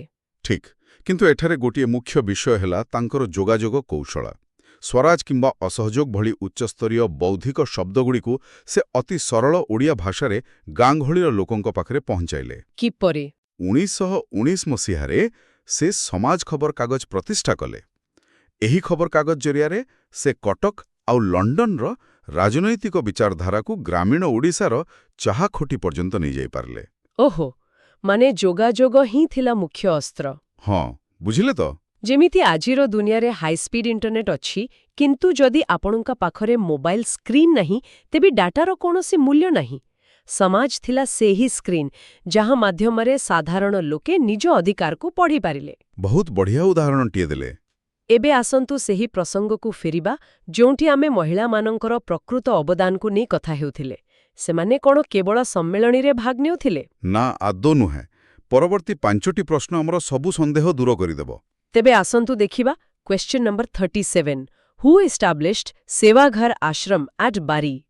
ବରିଠାରେ ସେୱାଘର ଆଶ୍ରମ କିଏ ପ୍ରତିଷ୍ଠା କରିଥିଲେ? Options are A Sarala Devi, B Rama Devi, C Malati Devi, D Sita Devi. The visionary behind this was B Rama Devi. ଆଚ୍ଛା, ରମା ଦେବୀ। ତାଙ୍କର କାମ କ'ଣ ଥିଲା ସେଠି? ଆପଣ ଭାବନ୍ତୁ, କୌଣସି ବଡ଼ ଆନ୍ଦୋଳନ କେବଳ ରାସ୍ତା ଉପରେ ସ୍ଲୋଗାନ ଦେଲେ ଚାଲେ ନାହିଁ। ଯେଉଁ ସତ୍ୟାଗ୍ରହୀମାନେ ପୋଲିସ ମାଡ଼ ଖାଉଛନ୍ତି, ସେମାନଙ୍କର ଚିକିତ୍ସା କିଏ କରିବ? ସେମାନେ ରହିବେ କେଉଁଠି? ସେମାନଙ୍କୁ ଅହିଂସାର ତାଲିମ କିଏ ଦେବ? ବାସ୍ତବରେ ଏଗୁଡ଼ାକ ତ କେହି ଭାବନ୍ତିନି ସାଧାରଣତଃ। ହଁ, ରମା ଦେବୀ ଏହି ଅଭାବକୁ ପୂରଣ କରିଥିଲେ। ସେ ବରିଠାରେ ଏକ ଆଶ୍ରମ ପ୍ରତିଷ୍ଠା କଲେ, ଯାହାର ନାମ ମହାତ୍ମା ଗାନ୍ଧୀ ନିଜେ ସେବାଘର ରଖିଥିଲେ। ଏହା ଏକ ସାଧାରଣ ଆଶ୍ରମ ନଥିଲା। ତାହେଲେ କ'ଣ ଥିଲା? ଏହା ଥିଲା ଆନ୍ଦୋଳନକାରୀମାନଙ୍କ ପାଇଁ ଏକ ସୁସଂଗଠିତ ତାଲିମ ଏବଂ ଥଇଥାନ କେନ୍ଦ୍ର। ଓହୋ, ମାନେ ସେମାନେ ଥିଲେ ଆନ୍ଦୋଳନର ପ୍ରକୃତ ଲଜିଷ୍ଟିକାଲ ଆର୍କିଟେକ୍ଟସ୍। ବିନା ଲଜିଷ୍ଟିକ୍ସରେ ତ ସୈନ୍ୟବାହିନୀ ଗୋଟିଏ ଦିନ ବି ତିଷ୍ଠି ପାରିବେ ନାହିଁ। ଚାଲନ୍ତୁ ଆମେ ପରବର୍ତ୍ତୀ ପ୍ରଶ୍ନକୁ ଯିବା। ହଁ, question number 38। Nabajiban Mandal at Tumbadiguda of Koraput was formed by Ramadevi in. କୋରାପୁଟର ତୁମ୍ବାଡ଼ିଗୁଡ଼ାଠାରେ ରମାଦେବୀଙ୍କ ଦ୍ୱାରା ନବଜୀବନ ମଣ୍ଡଳ କେଉଁ ମସିହାରେ ଗଠନ କରାଯାଇଥିଲା? Options are A 1945, B 1946, C 1944, D 1947। this expansion into the tribal heartland happened in B 1946। Koraput ସେଠିକି କାହିଁକି ଗଲେ ସେ? କାରଣ ସେତେବେଳେ କୋରାପୁଟ ଥିଲା ଏକ ଅତ୍ୟନ୍ତ ଅଗମ୍ୟ ଏବଂ ଘଞ୍ଚ ଜଙ୍ଗଲ ଘେରା ଅଞ୍ଚଳ। ସହରୀ ରାଜନୈତିକ ଚେତନା ସେଠାରେ ପହଞ୍ଚି ପାରୁନଥିଲା। ରମାଦେବୀ ଅନୁଭବ କଲେ ଯେ ଆଦିବାସୀ ସମ୍ପ୍ରଦାୟକୁ ବାଦ ଦେଇ ପ୍ରକୃତ ସ୍ୱାଧୀନତା ମିଳିପାରିବ ନାହିଁ। ଆଚ୍ଛା, ମାନେ ସେମାନଙ୍କ ମୁଖ୍ୟ ସ୍ରୋତକୁ ଆଣିବା ପାଇଁ। ଏକଦମ। ସେଠାରେ ସେ ନବଜୀବନ ମଣ୍ଡଳ ଗଠନ କରି ସାମାଜିକ କଲ୍ୟାଣ, ଯେପରିକି ସ୍ୱାସ୍ଥ୍ୟ, ଶିକ୍ଷା ଓ ଖଦି ବୁଣିବା, ଏସବୁକୁ ସ୍ୱାଧୀନତା ଆନ୍ଦୋଳନ ସହିତ ଯୋଡ଼ିଲେ। କି ଦୀର୍ଘମିଆଦୀ ଚିନ୍ତାଧାରା! ଏହାକୁ ହିଁ ପ୍ରକୃତ ନେସନ୍ ବିଲ୍ଡିଂ ବା ରାଷ୍ଟ୍ର ନିର୍ମାଣ କୁହାଯାଏ। ଏବେ ଆମେ ଅନ୍ୟ ଏକ ଦିଗ ଉପରେ ନଜର ପକାଇବା। ନିଶ୍ଚୟ। କିନ୍ତୁ ଏତେ ବଡ଼ ବଡ଼ ସଂଗଠନ ଚଳାଇବା ପାଇଁ ଅର୍ଥ ବା ଫଣ୍ଡ କେଉଁଠୁ ଆସୁଥିଲା? ଏହି ପ୍ରଶ୍ନର ଉତ୍ତର ସତରେ ଦେହରେ ଶିହରଣ ଖେଳାଇଦିଏ। Question number 39, Sarala Devi observed fast during 6th April to 13th April 1921 for ସରଳା ଦେବୀ 1921 ମସିହା ଏପ୍ରିଲ 6ରୁ ଏପ୍ରିଲ 13 ପର୍ଯ୍ୟନ୍ତ କେଉଁ ଆନ୍ଦୋଳନ ପାଇଁ ଅନଶନ କରିଥିଲେ? Options are A civil disobedience movement, B non cooperation movement, C quit India movement, D swadeshi movement. ନିଶ୍ଚୟ ଏଇ extreme ସାକ୍ରିଫାଇସ୍ଟି ୱାଲ୍ ଥିଲେ ନନ୍ କୋଅପରେସନ୍ ମୁଭମେଣ୍ଟ ପାଇଁ। ଅସହଯୋଗ ଆନ୍ଦୋଳନ ପାଇଁ ଅନୁଶନ। ହଁ, ଆଉ ଏହା ପଛର କାରଣ ଥିଲା ଅର୍ଥ ସଂଗ୍ରହ। ଆନ୍ଦୋଳନକୁ ବ୍ୟାପକ କରିବା ପାଇଁ ଗାନ୍ଧିଜୀ ତିଲକ ସ୍ୱରାଜ ପାଣ୍ଠି ଗଠନ କରିଥିଲେ। ଏଥିପାଇଁ ଅର୍ଥ ସଂଗ୍ରହ କରିବାକୁ ସରଳା ଦେବୀ କଠୋର ଅନୁଶନ କଲେ। ଓହୋ। ଆଉ ତାଙ୍କର ଏହି ତ୍ୟାଗକୁ ଦେଖି ଓଡ଼ିଶାର ଶହ ଶହ ମହିଳା ପ୍ରଭାବିତ ହେଲେ ଏବଂ ନିଜର ସ୍ତ୍ରୀଧନ ମାନେ ସୁନା ଅଳଙ୍କାର ଆଣି ଦାନ କରିଦେଲେ। ଟିକେ ରୁହନ୍ତୁ, ଏହି ସ୍ତ୍ରୀଧନ ଦାନ କରିବାର ଗଭୀରତାକୁ ଆମେ ଟିକେ ବିଶ୍ଳେଷଣ କରିବା ଉଚିତ। ହଁ, ନିଶ୍ଚୟ କରନ୍ତୁ। 1920 ମସିହାର ସମାଜରେ ଜଣେ ମହିଳାର ସୁନା ଅଳଙ୍କାର କେବଳ ସାଜସଜ୍ଜାର ଜିନିଷ ନଥିଲା। ଏହା ଥିଲା ତାଙ୍କର ଏକମାତ୍ର ଆର୍ଥିକ ସୁରକ୍ଷା, ମାନେ ତାଙ୍କର ଏମର୍ଜେନ୍ସି ଫଣ୍ଡ। ଗୋଟେ ପୁରୁଷ ପ୍ରଧାନ ସମାଜରେ ନିଜର ଏକମାତ୍ର ସମ୍ବଳକୁ ଦେଶ ପାଇଁ ଟେକିଦେବା। ଏକଦମ ଠିକ୍ କଥା। ମାନେ ଏହା କେବଳ ଚାନ୍ଦା ଆଦା ନଥିଲା। ବିଲକୁଲ। ଏହା ଏକ ନୀରବ ବିପ୍ଳବ ଥିଲା। ସେମାନେ ନିଜର ବ୍ୟକ୍ତିଗତ ଆର୍ଥିକ ନିରାପତ୍ତାକୁ ଭାଙ୍ଗି ଦେଶ ପାଇଁ ଏକ ବୃହତ୍ ଆର୍ଥିକ ନିରାପତ୍ତା ଗଢ଼ୁଥିଲେ। ଆଉ ସରଳା ଦେବୀଙ୍କର କେବଳ ଏତିକି ନୁହେଁ, ତାଙ୍କର ବୌଦ୍ଧିକ ଅବଦାନ ମଧ୍ୟ କିଛି କମ୍ ନଥିଲା। ସତରେ। ଆସନ୍ତୁ ତେବେ ପରବର୍ତ୍ତୀ ପ୍ରଶ୍ନ ଦେଖିବା। ହଁ, ପଢ଼ନ୍ତୁ। Question number 40. Who translated History of Indian National Congress by Pattabhi Sitaramaiya into Odia? Pattabhi Sitaramayyaଙ୍କ ଲିଖିତ କଂଗ୍ରେସର ଇତିହାସ ପୁସ୍ତକକୁ ଓଡ଼ିଆରେ କିଏ ଅନୁବାଦ କରିଥିଲେ? Options are A Sarala Devi, B Krishnabala Sen, C Malati Devi, D Rama Devi. Once again, the intellectual heavy lifter here was A. Sarala Devi. ବାଃ, ଏଠି ବି ସରଳା ଦେବୀ। ଆଜ୍ଞା ହଁ। ଭାବନ୍ତୁ, ଗୋଟିଏ ଇଂରାଜୀ ବହିରେ କଂଗ୍ରେସର ନୀତି ନିୟମ ଓ ଯୋଜନା ଲେଖା ହୋଇଛି। ଗଞ୍ଜାମର କିମ୍ବା ସମ୍ବଲପୁରର ଗାଁରେ ଥିବା ଚାଷୀ କିମ୍ବା ବୁଣାକାରଟିଏ ତାହା କିପରି ବୁଝିବ? ଇଂରାଜୀ ତ ବୁଝିପାରିବେନି ସେମାନେ। ସେଇଥିପାଇଁ ସେହି ଇଂରାଜୀ ପୁସ୍ତକକୁ ସରଳ ଓଡ଼ିଆରେ ଅନୁବାଦ କରି ସରଳା ଦେବୀ ଏକ ବିରାଟ ବୌଦ୍ଧିକ ପ୍ରତିବନ୍ଧକକୁ ଭାଙ୍ଗି ଦେଇଥିଲେ। ସେ ସର୍ବଭାରତୀୟ ରାଜନୈତିକ ଏଜେଣ୍ଡାକୁ ସାଧାରଣ ଲୋକଙ୍କୁ ବୁଝିବା ଯୋଗ୍ୟ କରିଥିଲେ। ମାନେ ଜଟିଳ ପଲିଟିକାଲ ଥିଓରି ଗାଁ ଗହଳିର ସାଧାରଣ ମଣିଷ ପାଇଁ ଏକ ମାସ୍ ଆକ୍ସନରେ ପରିଣତ ହେଲା। ବିନା ଅନୁବାଦରେ ଏହି ବିଚାରଧାରା କେବଳ ସହରର ବାବୁମାନଙ୍କ ପାଖରେ ରହିଯାଇଥାନ୍ତା। ଠିକ୍ କହିଲେ। ଏବେ ଆସନ୍ତୁ ଏହି ମହିଳା ବିଶେଷାଙ୍କର ଶେଷ ଏବଂ ସବୁଠାରୁ ଆକ୍ରମଣାତ୍ମକ ଦିଗକୁ ଯିବା, ଯୋଉଠି ସେମାନେ ସିଧାସଳଖ ବ୍ରିଟିଶ ପୁଲିସ ସାମ୍ନାରେ ଛିଡ଼ା ହେଉଥିଲେ। ଆସନ୍ତୁ ଦେଖିବା। Question number 41. Who enrolled women into Hindustani ସେବାଦଲ? Hindustani ସେବାଦଳରେ ମହିଳାମାନଙ୍କୁ କିଏ ସାମିଲ କରାଇଥିଲେ? Options are A Malati Devi, B Sarala Devi, C Rama Devi, D Krishnabala Sen. The fierce architect of this frontline force was A. Malati Devi. Sevadal ମାନେ କୌଣସି ସ୍ୱେଚ୍ଛାସେବୀ ଅନୁଷ୍ଠାନ ଥିଲା କି? ନା, ମାଳତୀ ଦେବୀଙ୍କର ଏହି ପଦକ୍ଷେପ ମହିଳାମାନଙ୍କ ଅଂଶଗ୍ରହଣର ସ୍ୱରୂପକୁ ବଦଳାଇ ଦେଇଥିଲା। ଏହା ପୂର୍ବରୁ ମହିଳାମାନେ ସ୍ୱତଃସ୍ଫୂର୍ତ୍ତ ଭାବେ ଆସି ଆନ୍ଦୋଳନରେ ବସୁଥିଲେ, କିନ୍ତୁ ହିନ୍ଦୁସ୍ତାନୀ ସେବାଦଳ କୌଣସି ସାଧାରଣ ଗୋଷ୍ଠୀ ନଥିଲା। ତାହେଲେ ଏହା ଏକ ସମ୍ପୂର୍ଣ୍ଣ ଶୃଙ୍ଖଳିତ ସାମରିକ ଢାଞ୍ଚାର ସଂଗଠନ ଥିଲା। ସେଠାରେ ମହିଳାମାନଙ୍କୁ ଶାରୀରିକ ତାଲିମ ଦିଆଯାଉଥିଲା, ଭିଡ଼ ନିୟନ୍ତ୍ରଣ କରିବା ଶିଖାଯାଉଥିଲା, ଆଉ ପୋଲିସର ଲାଠିଚାର୍ଜ ବେଳେ କିପରି ଶୃଙ୍ଖଳିତ ହୋଇ ଛିଡ଼ା ହେବେ ତାର କୌଶଳ ବତାଇ ଦିଆଯାଉଥିଲା। ବାପରେ, ଯଦି ଆମେ ଏହି 5ଟି ଯାକ ତଥ୍ୟକୁ ଏକାଠି କରିବା ନା, ତେବେ ଚିତ୍ରଟି କେତେ ସ୍ପଷ୍ଟ ହୋଇଯାଉଛି ଦେଖନ୍ତୁ। ଓଡ଼ିଆ ମହିଳାମାନେ ତାଲିମ କେନ୍ଦ୍ର ଖୋଲିଲେ। ହଁ, ରମା ଦେବୀ ଆଦିବାସୀମାନଙ୍କୁ ମୁଖ୍ୟ ସ୍ରୋତକୁ ଆଣିଲେ। ନିଜ ସୁନା ଗହଣା ଦେଇ ଆନ୍ଦୋଳନ ପାଇଁ ଫଣ୍ଡ ତିଆରି କଲେ, ଯେମିତି ସରଳା ଦେବୀ କଲେ। ବ୍ରିଟିଶ ବିରୋଧୀ ବହିର ଅନୁବାଦ କଲେ ଏବଂ ଶେଷରେ ଏକ ଶୃଙ୍ଖଳିତ ସେନାବାହିନୀ ଗଠନ କଲେ ମାଳତୀ ଦେବୀଙ୍କ ଦ୍ୱାରା। ସେମାନେ ଆନ୍ଦୋଳନରେ କେବଳ ସାମିଲ ନଥିଲେ, ସେମାନେ ଥିଲେ ଆନ୍ଦୋଳନର ଇଞ୍ଜିନ। ବିଲକୁଲ। ସେମାନଙ୍କ ବିନା ଏହି ଆନ୍ଦୋଳନ ଅଧା ବାଟରେ ଅଟକି ଯାଇଥାନ୍ତା। ଏବେ ଆମେ ଅନ୍ୟ ଏକ ଗୁରୁତ୍ୱପୂର୍ଣ୍ଣ ପ୍ରସଙ୍ଗକୁ ଯିବା। ନିଶ୍ଚୟ। ବର୍ତ୍ତମାନେ ଆମେ ଆଲୋଚନାର ସେହି ବିନ୍ଦୁକୁ ଫେରିବା ଯେଉଁଠାରୁ ଆମେ ଆରମ୍ଭ କରିଥିଲୁ।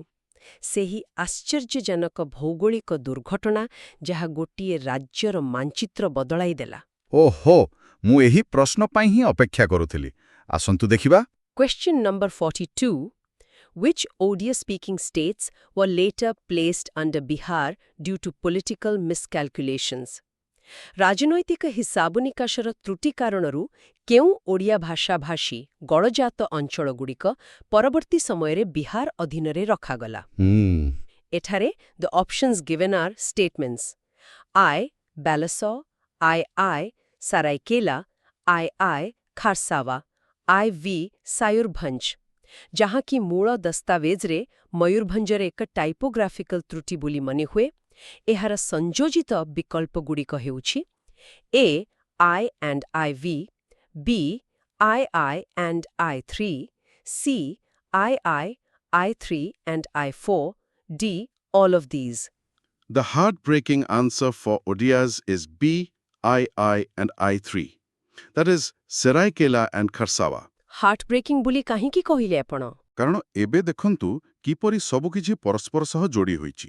ଶ୍ରୋତାବନ୍ଧୁମାନେ ଟିକେ ମନେ ପକାନ୍ତୁ ଆମର ପ୍ରଥମ ପ୍ରଶ୍ନକୁ।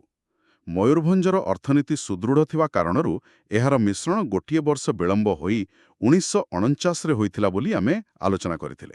ହଁ, ମୁଁ ମନେ ରଖିଛି। ସେହି ସମୟ ମାନଚିତ୍ରକୁ ଟିକେ ଆଖି ଆଡ଼କୁ ଆଣନ୍ତୁ। ସଢ଼େଇକଳା ଆଉ ଖରସୁଆ ଠିକ୍ ଏମିତି ଏକ ସ୍ଥାନରେ ଥିଲା ଯାହା ମଝିରେ ମୟୂରଭଞ୍ଜ ପଡ଼ୁଥିଲା ଏବଂ ତାପରେ ଓଡ଼ିଶାର ଅନ୍ୟ ଅଞ୍ଚଳ ଆସୁଥିଲା। ମାନେ ଯେହେତୁ ମୟୂରଭଞ୍ଜ ସେତେବେଳେ ମିଶି ନଥିଲା, ତେଣୁ ସଢ଼େଇକଳା ଓ ଖରସୁଆ ସହ ନବଗଠିତ ଓଡ଼ିଶାର କୌଣସି ସିଧାସଳଖ ଜମି ସଂଯୋଗ ବା ଲିଙ୍କ ନଥିଲା। ଏକଦମ ସଠିକ୍। ସେଠାରେ କୌଣସି କଣ୍ଟିଗୁଅସ୍ ଲିଙ୍କ ବା ନିରବଚ୍ଛିନ୍ନ ଭୌଗୋଳିକ ସୀମା ନଥିଲା। ଯେହେତୁ ସଂଯୋଗ ନଥିଲା, କେନ୍ଦ୍ର ସରକାର ପ୍ରଶାସନିକ ସୁବିଧା ଦୃଷ୍ଟିରୁ ତରବରିଆ ଭାବେ ଏହି ଦୁଇ ଓଡ଼ିଆ ଭାଷାଭାଷୀ ଅଞ୍ଚଳକୁ ବିହାର ସହିତ ଯୋଡ଼ିଦେଲେ। ଆଉ ତାପରେ ଯେତେବେଳେ ଗୋଟିଏ ବର୍ଷ ପରେ ମୟୂରଭଞ୍ଜ ଓଡ଼ିଶା ସହ ମିଶିଲା, ସେତେବେଳକୁ ଭୌଗୋଳିକ ସଂଯୋଗ ତ ତିଆରି ହୋଇଗଲା, କିନ୍ତୁ ପ୍ରଶାସନିକ ନିଷ୍ପତ୍ତି ପୂର୍ବରୁ ନିଆଯାଇସାରିଥିଲା, ଆଉ ସେହି କ୍ଷତି ଚିରସ୍ଥାୟୀ ହୋଇସାରିଥିଲା। ମୋ ମୁଣ୍ଡ ଖରାପ ହୋଇଯାଉଛି ଏକଥା ଭାବିଲେ। ମୟୂରଭଞ୍ଜରେ ସ୍ଥିରତା ଆଣିବା ପାଇଁ ହୋଇଥିବା ଗୋଟିଏ ସାମାନ୍ୟ ପ୍ରଶାସନିକ ବିଳମ୍ବ ଫଳସ୍ୱରୂପ ଅନ୍ୟ ଦୁଇଟି ଅଞ୍ଚଳକୁ ସବୁଦିନ ପାଇଁ ରାଜ୍ୟର ମାଞ୍ଚିତ୍ରରୁ ବିଚ୍ଛିନ୍ନ କରିଦେଲା। ହଁ, ଏହାକୁ ହିଁ ତ ଇତିହାସର ବିଡ଼ମ୍ବନା କୁହାଯାଏ। ଇତିହାସର ଏହି ଛୋଟ ଛୋଟ ଦୁର୍ଘଟଣାଗୁଡ଼ିକର କେତେ ଭୟଙ୍କର ପ୍ରଭାବ ଥାଏ, ଏହା ଏକ ଟ୍ରାଜିକ୍ ବଟରଫ୍ଲାଏ ଏଫେକ୍ଟ। ଏକଦମ। ଏବେ ଆସନ୍ତୁ ଆଜିର ଏହି ରୋମାଞ୍ଚକର ବିଶ୍ଳେଷଣର ଶେଷ ପ୍ରଶ୍ନକୁ ଯିବା। ନିଶ୍ଚୟ, ଆସନ୍ତୁ। ଏହା ଆମକୁ ଦେଖାଇବ ଗୋଟିଏ ରାଜ୍ୟ କେମିତି କ୍ରମାଗତ ଭାବେ ନିର୍ମାଣ ହୁଏ। Question number 43. Match the following events with their respective years. ଏହା ଏକ ମସିହା ମିଳନ ପ୍ରଶ୍ନ। ହଁ। ଘଟଣାଗୁଡ଼ିକ ହେଲା A. 1903 1. Odisha granted status of a province. B. 1909 2. Establishment of Satyavadi Vanavidyalaya. C. 1922 3. Formation of Utkal Union Conference. D. 1936 4. Peasant revolt at Khanika. Options are A. 4321, B. 1234, C. 3412, D. 3241. The correct architectural timeline is D3241. ଆଚ୍ଛା, ଟିକେ ବିସ୍ତାରରେ ବୁଝାନ୍ତୁ ଏହାକୁ। ଦେଖନ୍ତୁ, ଏହାକୁ କେବଳ ମସିହା ଭାବେ ନ ଦେଖି ଗୋଟିଏ ଜାତିର ଜାଗରଣର କ୍ରମିକା ବିକାଶ ଭାବେ ଦେଖନ୍ତୁ। ପ୍ରଥମେ 1903ରେ ଉତ୍କଳ ସମ୍ମିଳନୀ ଗଠନ ହେଲା। ମାନେ ବୁଦ୍ଧିଜୀବୀ ଓ ନେତାମାନେ ଏକାଠି ହୋଇ ସ୍ୱପ୍ନ ଦେଖିଲେ। ଏକଦମ। ତାପରେ 1909ରେ ସତ୍ୟବାଦୀ ବନବିଦ୍ୟାଳୟ ପ୍ରତିଷ୍ଠା ହେଲା। ମାନେ ସେହି ସ୍ୱପ୍ନକୁ ବାସ୍ତବ ରୂପ ଦେବାକୁ ଯୁବପିଢ଼ି ପାଇଁ ତୃଣମୂଳ ଶିକ୍ଷାର ମୂଳଦୁଆ ପଡ଼ିଲା। ଆଉ ତାପରେ ଆସିଲା 1922ର କନିକା କୃଷକ ବିଦ୍ରୋହ। ମାନେ ସେହି ଚେତନା ଏବେ ଏକ ବ୍ୟାପକ ଗଣ ଆନ୍ଦୋଳନ ବା ପ୍ରତିବାଦର ରୂପ ନେଲା, ଯେଉଁଠି ଚାଷୀମାନେ ନିଜ ହକ୍ ପାଇଁ ଲଢ଼ିଲେ। ସମ୍ପୂର୍ଣ୍ଣ ଠିକ୍ କହିଲେ। ବିଚାର ଯାହା 1903ରେ ଆସିଲା, ଶିକ୍ଷା ଯାହା 1909ରେ ଆଉ ପ୍ରତିବାଦ 1922ରେ। ଏହି ସବୁର ସମ୍ମିଳିତ ପ୍ରଭାବ ହିଁ ଶେଷରେ 1936 ମସିହାରେ ଓଡ଼ିଶାକୁ ଏକ ସ୍ୱତନ୍ତ୍ର ଭାଷାଭିତ୍ତିକ ପ୍ରଦେଶର ମାନ୍ୟତା ଆଣିଦେଲା। ଏହା ହେଉଛି ଦି ଆର୍କିଟେକ୍ଚର ଅଫ୍ ଏ ଷ୍ଟେଟ୍। କି ଅଦ୍ଭୁତ ଏହି ଯାତ୍ରା।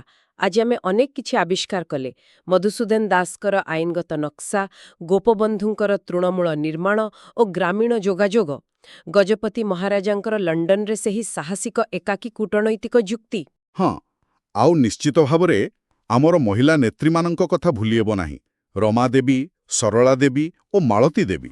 ସତରେ ଯେଉଁମାନେ ଆନ୍ଦୋଳନ ପାଇଁ ପାଣ୍ଠି ଯୋଗାଡ଼ କଲେ, ଆଦିବାସୀମାନଙ୍କୁ ସାମିଲ କଲେ ଏବଂ ଏକ ତାଲିମପ୍ରାପ୍ତ ସେନା ଗଠନ କଲେ, ସେମାନେ ଥିଲେ ଏହି ସଂଗ୍ରାମର ପ୍ରକୃତ ଇଞ୍ଜିନ୍। ଏବଂ ତା ସହିତ ଆମେ ଏହା ମଧ୍ୟ ଦେଖିଲେ ଯେ ଇତିହାସ କେତେ ସମ୍ବେଦନଶୀଳ। ମୟୂରଭଞ୍ଜର ସାମାନ୍ୟ ବିଳମ୍ବ ଯୋଗୁଁ କିପରି ସମ୍ପୂର୍ଣ୍ଣ ଭୌଗୋଳିକ ମାନଚିତ୍ର ବଦଳିଗଲା। ଏହି ସବୁ ଦସ୍ତାବେଜ ଆମକୁ ଶିଖାଏ ଯେ ରାଷ୍ଟ୍ର ନିର୍ମାଣ କେବଳ ଭାବପ୍ରବଣତାରେ ହୁଏ ନାହିଁ। ଏଥିପାଇଁ କଠୋର ଲଜିଷ୍ଟିକ୍ସ, ଅକୁହା ବଳିଦାନ ଏବଂ ବେଳେବେଳେ କିଛି ଭାଗ୍ୟର ଖେଳ ମଧ୍ୟ ଦାୟୀ ଥାଏ। ବାସ୍ତବରେ ଏହିସବୁ କଥା ଶୁଣିବା ପରେ ଗୋଟେ ଗଭୀର ଚିନ୍ତା ମନକୁ ଆସେ। ଆଜି ଆମେ ଦେଖୁଥିବା ଓଡ଼ିଶାର ମାନଚିତ୍ର କେବଳ କେତୋଟି ସୀମାରେଖା ନୁହେଁ, ଏହା ଭିତରେ ଲୁଚି ରହିଛି ହଜାର ହଜାର ମହିଳାଙ୍କର ବିକ୍ରି ହୋଇଯାଇଥିବା ସୁନା ଗହଣାର ତ୍ୟାଗ, ଏକଦମ ଅନେକ ଅକୁହା ଆଇନଗତ ଲଢ଼େଇ ଆଉ ସଢ଼େଇକଳା ଖରସୁଆ ଭଳି ହଜିଯାଇଥିବା ଅଞ୍ଚଳର କ୍ଷତ। ଏହା ଭାବିଲେ ଆଶ୍ଚର୍ଯ୍ୟ ଲାଗେ ଯେ ଯଦି ସେଦିନ ଇତିହାସ ଟିକେ ଅଲଗା ହେଇଥାନ୍ତା।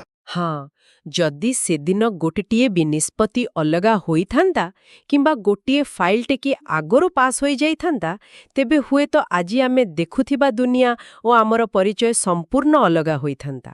ଭାବନ୍ତୁ ତ ଟିକେ ଏ ବିଷୟରେ। ସତରେ ଏହା ଏକ ବିରାଟ ପ୍ରଶ୍ନ। ଆଜିର ଏହି ସବିଶେଷ ଗଭୀର ଆଲୋଚନାରେ ଆମ ସହ ଯୋଡ଼ି ହୋଇଥିବାର ଅଶେଷ ଧନ୍ୟବାଦ। ଆଗକୁ ମଧ୍ୟ ଏମିତି ଇତିହାସର ଅନେକ ରୋଚକ ପୃଷ୍ଠା ଖୋଲିବା। ନମସ୍କାର।